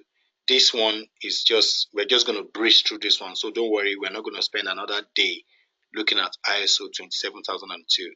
Okay, the 27002 is the code of practice for information security controls. The standard consists of 34 control objectives and is divided into 13 categories. Under each control objective, there are specific controls to achieve the objective, and under each control, there are implementation guidance and other information relevant to that control. What you need to know about 27002 is the how. Like I told you, what you have in ISO 27001 is the what. What do I need to do? The what is there in ISO 27001. But how will it happen? How will it be done? Okay? The how is contained in ISO 27002. That's why it's called guidance. It's like the guidance. So it's a complementary standard with ISO 27001. You can if you have the know-how, of course, if you have the know-how, you can go ahead and just use ISO 27001. But it will be beneficial, it will be very, very helpful if you tell your client what they need to do and how it can be done, because it will help you a lot. It will help you because you can see the how. So you're not just telling them what they need to do, you're telling them what, you're telling them the why, and you're even telling them the how. Okay, so you have answered all of that for them. So all of that information, the how, is contained in ISO 27002. So assuming you find yourself in, and now that we've finished, we've looked at ISO 27001, and then you suddenly find yourself in an organization, and you've been asked to come and lead an ISO 27001 implementation project, or you're an information security officer, and your organization is about to embark on implementation of ISO 27001. They want to get certified. Okay, so how would you know the security requirements of that organization? You're just starting in the place. How would you know the security requirements? How would you know what they require? So these are the three ways, these are the three things, these are the three ways which you can find out. The first one is what we've been doing, which is the risk assessment. The assessment of risk to the organization, taking into account the organization's overall business strategy and objectives. Through risk assessment, threats to assets are identified, vulnerability to and likelihood of occurrence is evaluated, and potential impact is estimated. All of that is about risk assessment, which we have dealt with. Okay, so one of the ways which you can understand the security requirement of the organization is to carry out a risk assessment. And the first point of call is to identify their information asset. Ask yourself simple questions. What do they do in this organization? What product are they selling? What service are they providing? What information are they making use of? What is that thing that they work with? Without that thing, they cannot work. That's their assets. So it could be data, it could be an hardware, it could be anything. So you need to identify all those assets. So once you identify those assets, and then you can begin to note down what are the threats to these assets. You're already doing your risk assessment. So these are the ways you get to find out. So by the time you finish your risk assessment, you'll be able to tell them, well, I've just finished my risk assessment and I've been able to identify your security requirements in this organization. Secondly, you can look at the legal, statutory, regulatory, and contractual requirement that an organization, its trading partners, contractors, and service providers have to satisfy, and their socio-cultural environment. If you're working with an organization that are dealing with card holder details, they are dealing with personal identifiable information, they're dealing with personal data, and you know that there are regulations that protect personal data. So that's that they have a legal obligation to protect that data. So that from there we can begin to say, okay, I'm now seeing you. I'm beginning to to see the security requirement. Okay, from that point of view, because of this legal obligation that they have to fulfill. So if they are dealing with personal data and all these stuffs, you know that if there's a breach, that they could be fined, like Talk when they got hacked, they were fined. So that will help you to identify what they need to do in order to protect, what they need to do in order to protect that personal data. Also, the set of principles, objectives, and business requirements for information handling, processing, storing, communicating, and archiving that an organization has developed to support its operation. Every business have their own way, they have their own culture, they have their own way, they have their own processes and all of those things. So whatever they have done, you need to look at it. You need to look at it. You need to take an holistic view of their processes, what they do, and all of that. So from there, you begin to see what they need to do to protect their assets. Their communication, their archiving. You look at all those things, and then you begin to identify the threats that could, the things that can happen to those assets. And then of course, if you tell them, oh, if this should happen, this is the impact it's going to have in your organization. That will make them to think twice, and then they will ask you, so what shall we do? And then you tell them, oh, this is the control that you need to implement. This is what you need to do. Okay, so these are the three ways which you can get to find out the security requirement. But the most common one there is the risk assessment. That's the first thing you want to do in order for you to understand the security requirement of the organization. Yeah, so we're getting close to ISO 31000 now, enterprise risk management. So these are the kinds of risks facing an organization. The risk that we've been mentioning since that we've been talking about since we started this course is about information security. Maybe risk to assets, risk to data. It's all around information security. But risk management itself is wider than that. It's a bigger subject when it comes to managing risk, and that's why we have ISO 31000 here. So these are the 5 kinds of risks facing an organization. The strategic risk, events that could have negative impact on long-term business objective of the organization. You can imagine, I remember back in just 3-4 years ago, 3-4 years ago, back in maybe 2013, 2012, 2013, the government said, look, diesel cars are the best. Diesel, they have very low emission. They are not emitting poisonous gas into the atmosphere. That petrol is bad. They were discouraging people from buying petrol cars.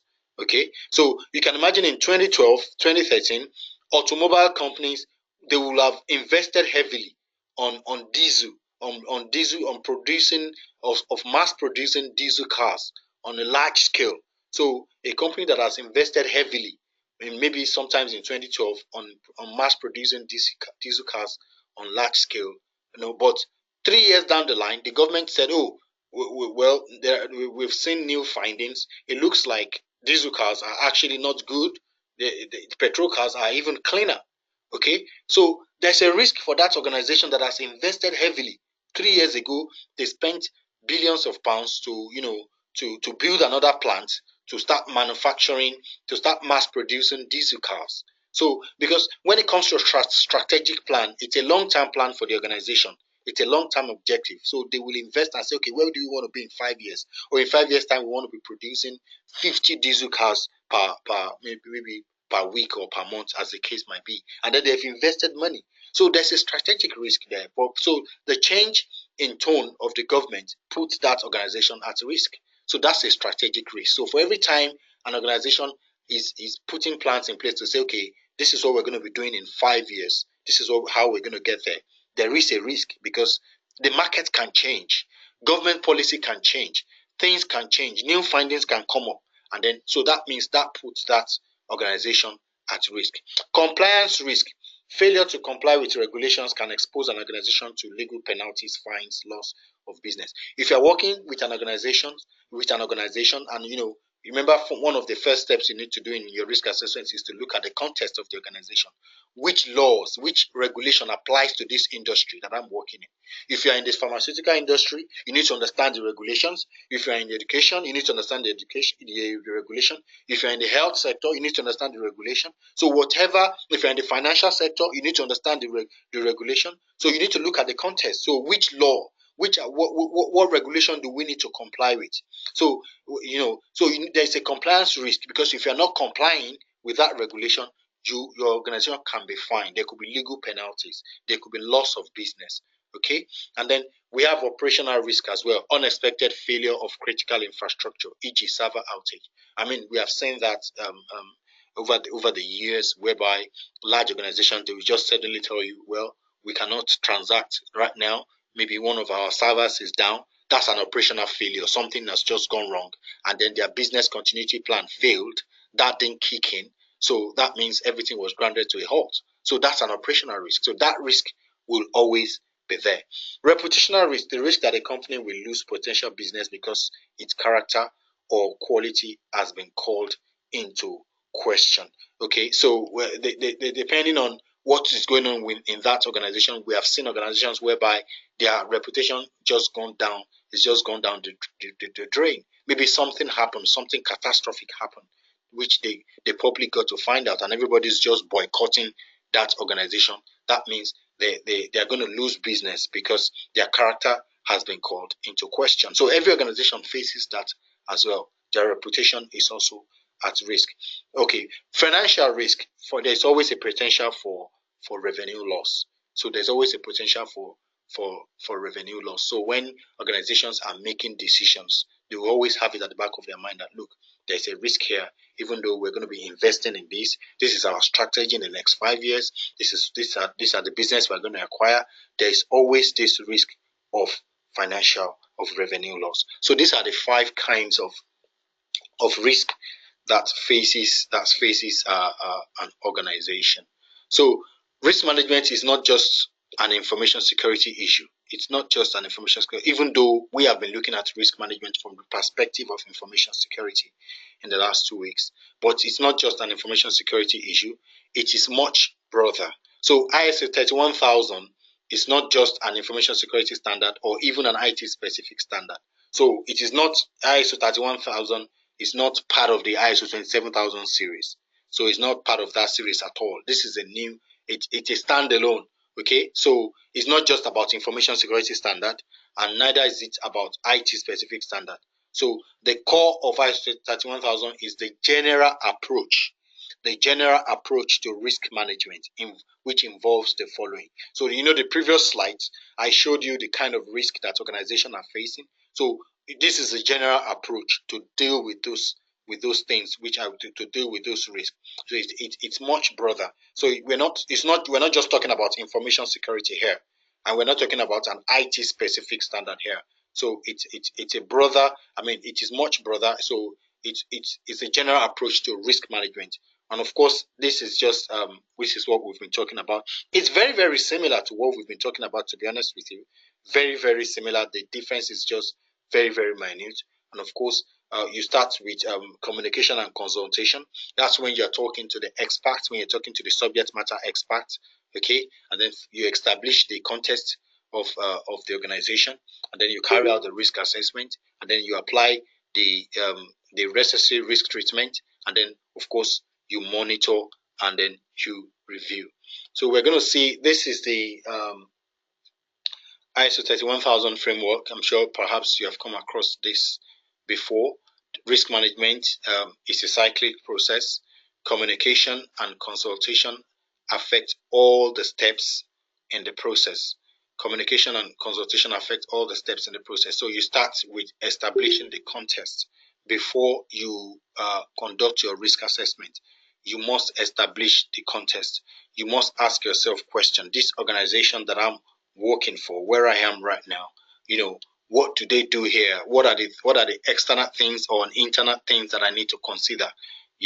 What are the requirements? What is required of us? If your organization is a supplier to a bigger organization, what does that bigger organization expect from your organization? What are the regulations that we need to comply with? Okay, so that's where you establish the context. Okay, and then followed by the risk assessment. The risk assessment comprises of risk identification, risk analysis, and risk evaluation. Risk identification, risk analysis, and risk evaluation. We have talked about that. We've talked about that a couple of times. And then after that, you have the risk treatment. You can see it's very similar to what we've done before. Risk identification, when you remember, you need to identify the assets first of all. The risk analysis is when you're asking yourself, how serious is this risk? This risk that I've identified, how serious is it? The risk evaluation is, what am I going to do? What do we intend to do? Risk evaluation, because you will have determined part of your establishing the context is when you determine the risk assessment methodology. You will have decided to say, okay, any risk that is higher than this threshold, we need to treat it. Any risk that is lower than this threshold, we can accept that risk. Okay, so that's where the evaluation comes in. After you have analyzed it, you have seen how serious the risk is. Sometimes you could have high, medium, or low. You evaluate the risk and then you apply the risk treatment. So communication and during this risk assessment process, you must continually communicate with asset owners. You must continually communicate with asset owners. So you're not just, because you can't know it all. That's the truth. If, for instance, now you want to carry out a risk assessment, you have identified one asset, maybe a server that is hosting a critical application for the organization you are working for. So you're going to be asking questions. You're going to be sitting down with the people who own that asset. When I mean own, not literally, but the person who is responsible for that asset. So you're going to be asking them questions because they know about the asset. So you need to communicate with them. So you need to tell them the risk you have identified.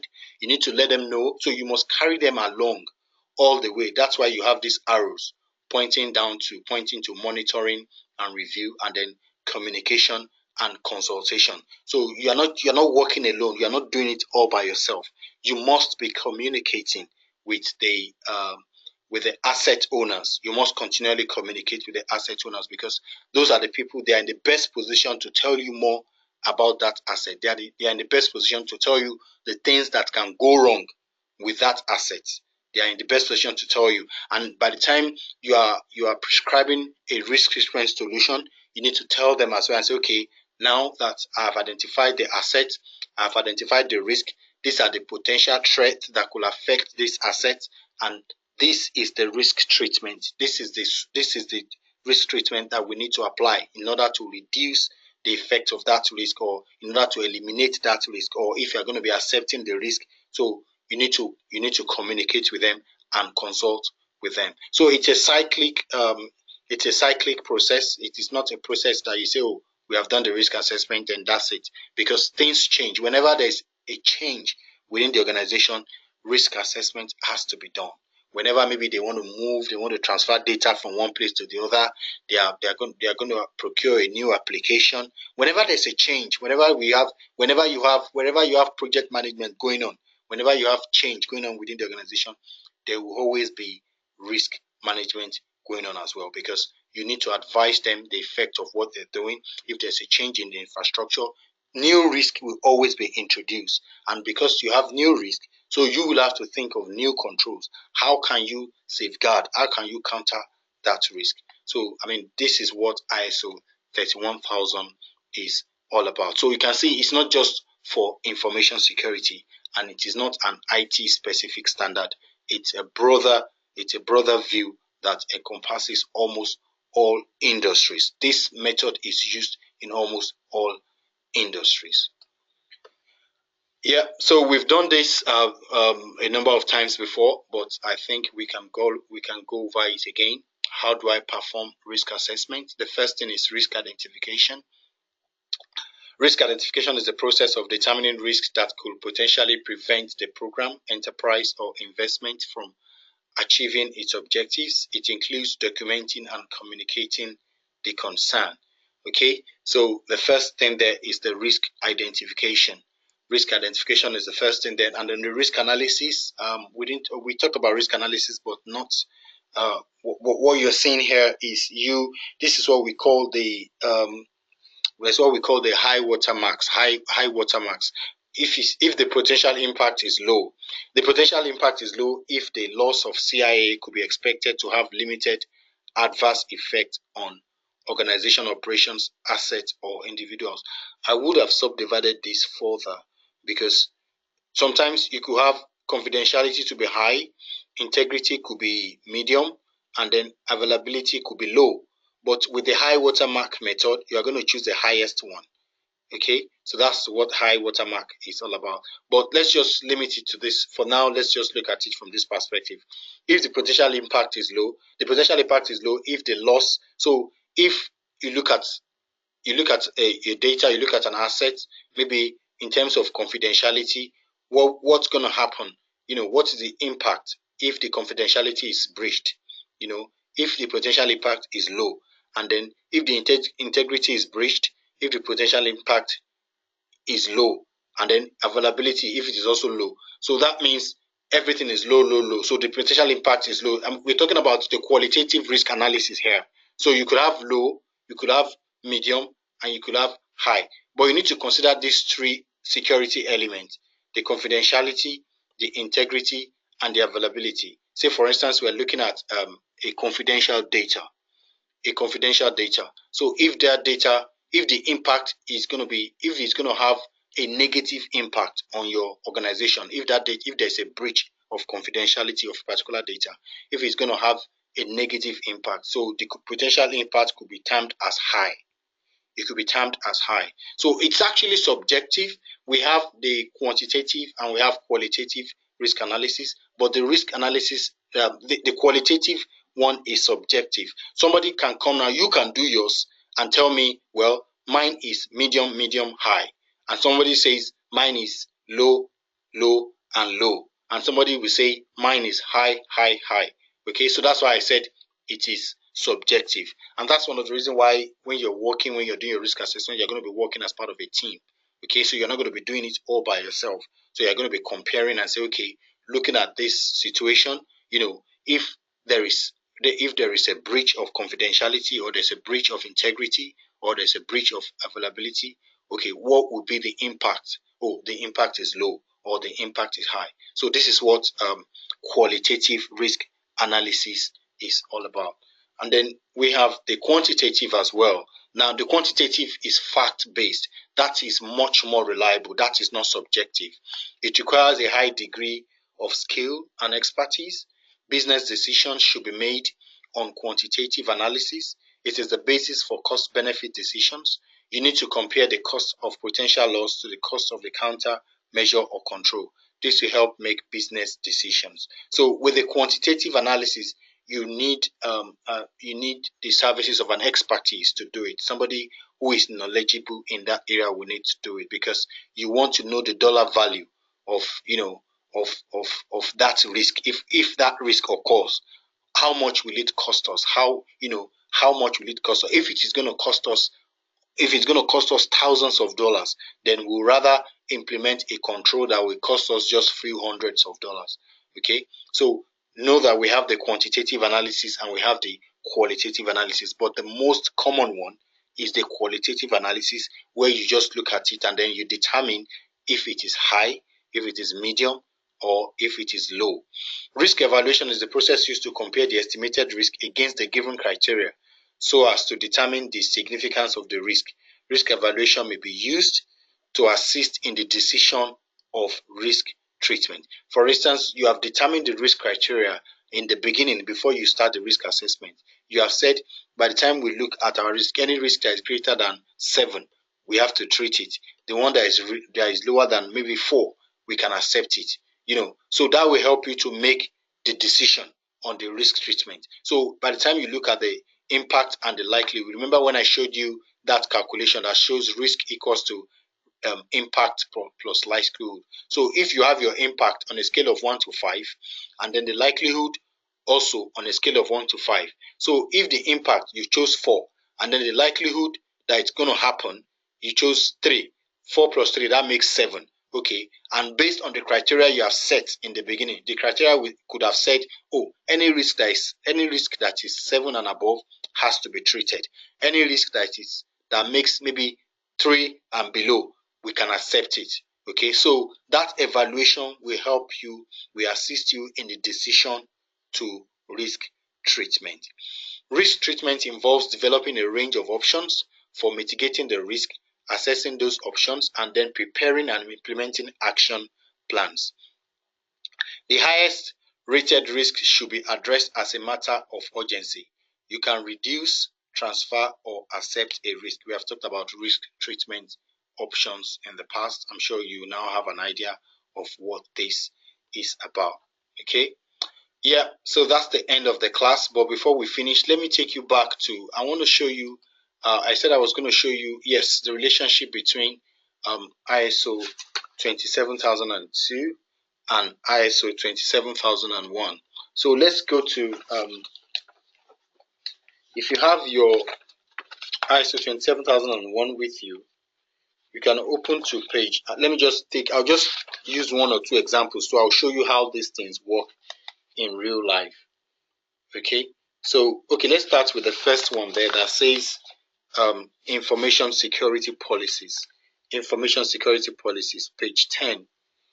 Page 10, information security policy. So I'm going to open up my ISO 27002 here. So this is ISO 27002. You have ISO 27001 with you.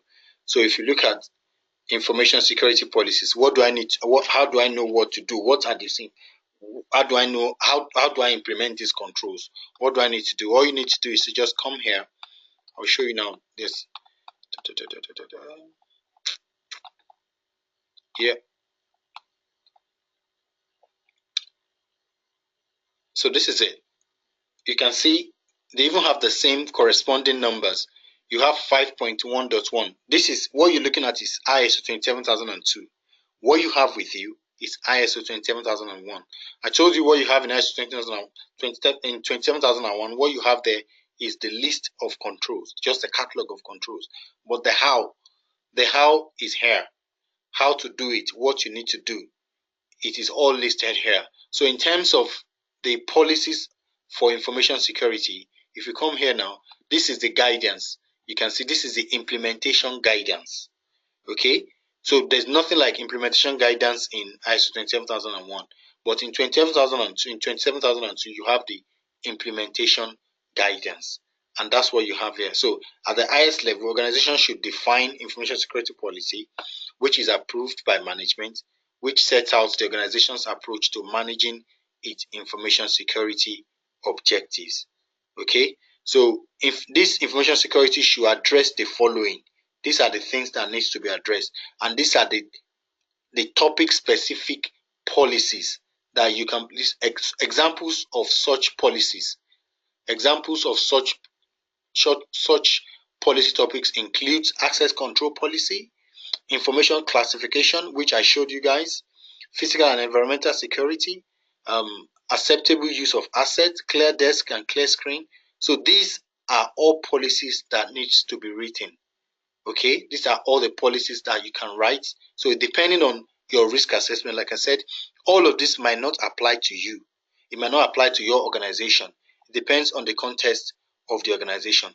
But I just want you to know that the implementation guidance, what is important is this now. This implementation guidance, that is how to, the how there. So the what is what we have in ISO 27001, and the how is what we have here. So here now they have told you the content, what you need to have in, what you need to consider when you are writing a policy, what you need to consider. I'm still going to show you an example, or you can go online. You can even go online. All these things are online. If you go online now, if you go online and just type acceptable use policy, you will see policies will come up. You can look at it, take a look at it, and read it. Mobile device and teleworking policy. Okay, all of this you can find them online. Let's take one more example. Human resource security, A.7. A.7, human resource security. Yeah. So this is prior to employment. The objective is to ensure that employees and contractors understand their responsibilities and are suitable for the roles for which they are considered. As you can see, when it comes to controls, it's not just about IT. It's not just about IT. So this is a control. Okay. So prior to employment, this is the guidance. So this is the control. The control is for you to carry out background verification checks on all candidates for employment. Should be carried out in accordance with relevant laws, regulation, ethics, and should be proportional to the business requirement. The classification of the information to be assessed and the perceived risk. So if you are bringing in someone who is going to be handling sensitive data, your organization wants to employ somebody who's going to be handling sensitive data, what they are trying to tell you there is that you must do a background check. That would depend now on the level of data that person is going to have access to. So if that person is going to have access to trade secrets, there's or very very sensitive information. For instance, if you are going to be working for Ministry of Defense, they are going to carry out security clearance. They want to know where you have been in the last 10 years. Okay, so that's the control. So how do you implement that control? This is the how. Okay, this is the how. This is the how to implement that control. The screening, how do we do this training? Everything is here. Okay, everything is here. Terms and conditions for employment, implementation guidance. So even when the person has started working with you, working for your organization, what do we need to do? All of that is here. During employment, and then after the termination, when the employment is over, disciplinary process, termination and change of employment. So everything that needs to be done is all in here. So this is where we have the guidance, like I told you. So what you have, whenever, if you find a control that you want to implement in ISO 27001, if you want to know how to implement that control, you need to go and access ISO 27002. That's where you have the implementation guidance. Okay, so please, if you have any questions, let me know, please. That brings us to the end of today's class. Yeah.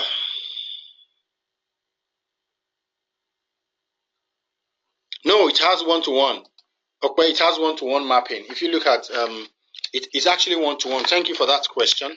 So if you open your ISO 27001, although the list there in ISO 27001 is not exhaustive, the standard encourages you to, you can have a control, you can think of a control that is not even listed that you want to implement. But if you map the control in Annex A to 27002, it actually maps one-to-one. It maps one-to-one. So if you go back, if you open your document, open your what's it called, your ISO 27001 to page 10. Open to page 10, you will see that the first objective there, the first one there is 5.1, as you can see, information security policies. So I'm looking at 27,002 right now, and it says information security policies 5.1, management direction for information security policy. If you look at your Annex A, it's the same thing. So it maps, okay? It maps one-to-one, so there's no confusion about it. It maps one-to-one. So when you find the control here, maybe the control is in, if you find a control that is in A.9.2 in 27001, you just need to go to 27002 and look at A.9.2.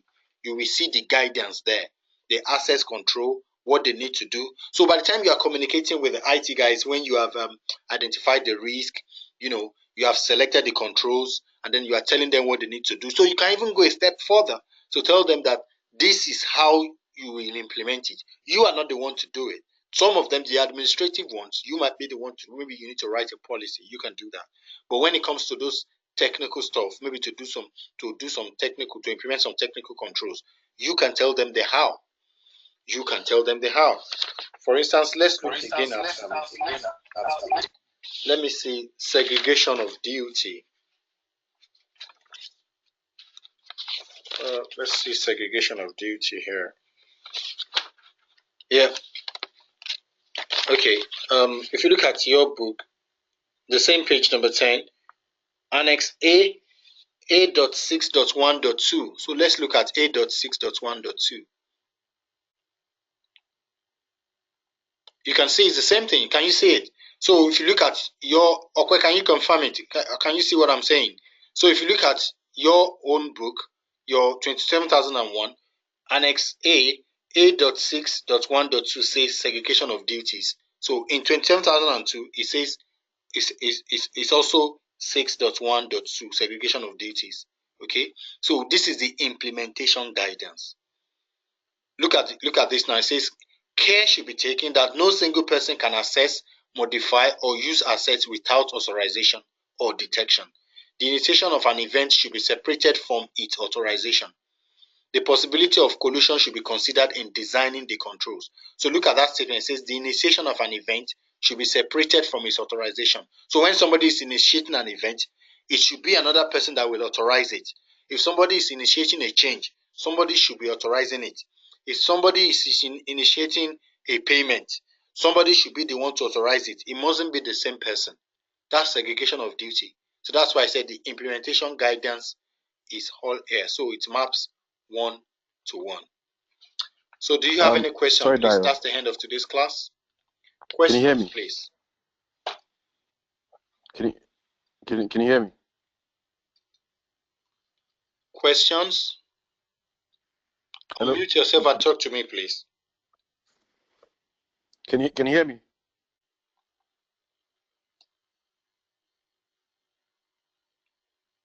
Hello?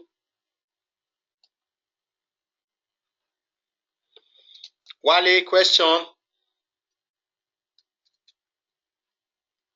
Hello? Can you hear me? No questions from me. I need to get the video because I didn't join. I can't hear you. Oh, no question. Bisola said no question. Okay, that's fine. Wale, questions? I hope you guys are not lost. If you need to talk to me privately, I'm always available. If you think there are some areas that is you don't understand, please let me know. Just send me an email. I can always arrange a time when I can talk you through it. So I'm always happy to help, please. No questions from Wale, fine. So if there's any area that you think is confusing, if there's any area that you think you're not grabbing very well, please let me know. We can arrange a time and go over it again and talk you through it. Come down to your level and try to explain in layman language. Okay? Any other person? Wale says no question. Bisola says no question. Okwe, do you have any other question? Can you hear me, Dayo? Can you hear me? So if there's no question, I'm going to be prepping, this diagram that I showed you guys, this one here. Yeah, so this is the one we're going to use for our risk assessment. So I still need to, I need to give you a background information about this organization. I need to give you a write-up about the organization so that you can, carry out the risk assessment, and then you do a risk assessment report. I'm going to divide the class into two groups. So I will email you guys once I divide the class into two groups. We're going to have somebody who's going to take the lead. I want to encourage you to please roll your sleeves and get your hands dirty by the time we start this work. So you're going to be finding yourself working for this charity organization.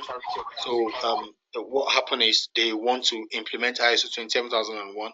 You will have to make some assumptions because this is not real. Okay, so you may have to make some assumptions by the time you're carrying out your risk assessment. So you just have to follow the steps all through. So you need to tell us, oh, these are the policies that I think they need to have. These are the controls that I think they will need. Oh, these are the checks that they need to do. So it's just a form of risk assessment. Okay, so at the end of the day, the output is going to be a risk assessment report. A risk assessment report that we can present to the top management of this organization. And the truth is, it's the same thing out there. It's the same thing out there. It's exactly what you're going to be doing out there if you're going to be working in this space. It's the same thing out there. So I'm going to encourage you to really participate. So I'll put it together and then I'll divide the class into two, and I'll write something on what you need to do, how you need to go about it, so that we can begin to learn how these things work. Okay, so you need to look at your Annex A. You need to look at the controls in Annex A. You will need to look at Annex B. You need to look at ISO 27002 as well. Look at the guidance on how to implement those controls. Okay, so we just do a report. Just something that will keep us busy, something that will refresh us, that will refresh our memory. That will help you. It will ginger you to go back and listen to the video and watch the class again, so that if there's anything you have forgotten, you can catch up, and then you can get grasp of these things. So that's it for now. Thank you for joining the class. If there's no any other question, tomorrow we are moving on to audits from tomorrow. So this is the end of our information security management system. So I've been able to explain to you what an ISMS is, and I've been able to explain to you how we implement ISMS projects out there using the ISO 27001 standard, and then using the complementary standard, which is the ISO 27002. We have also looked at risk management. Subsequently, we're going to look at ISO 27005 information security risk management. But today we have seen ISO 31000. That's that diagram I showed you. It's about ISO 31000. So we're going to close the class now. So tomorrow's class is for 8 p.m. at night, and we're going straight to auditing. Thank you very much for joining the class. If you have any questions, please let me know. Like I said, send me an email.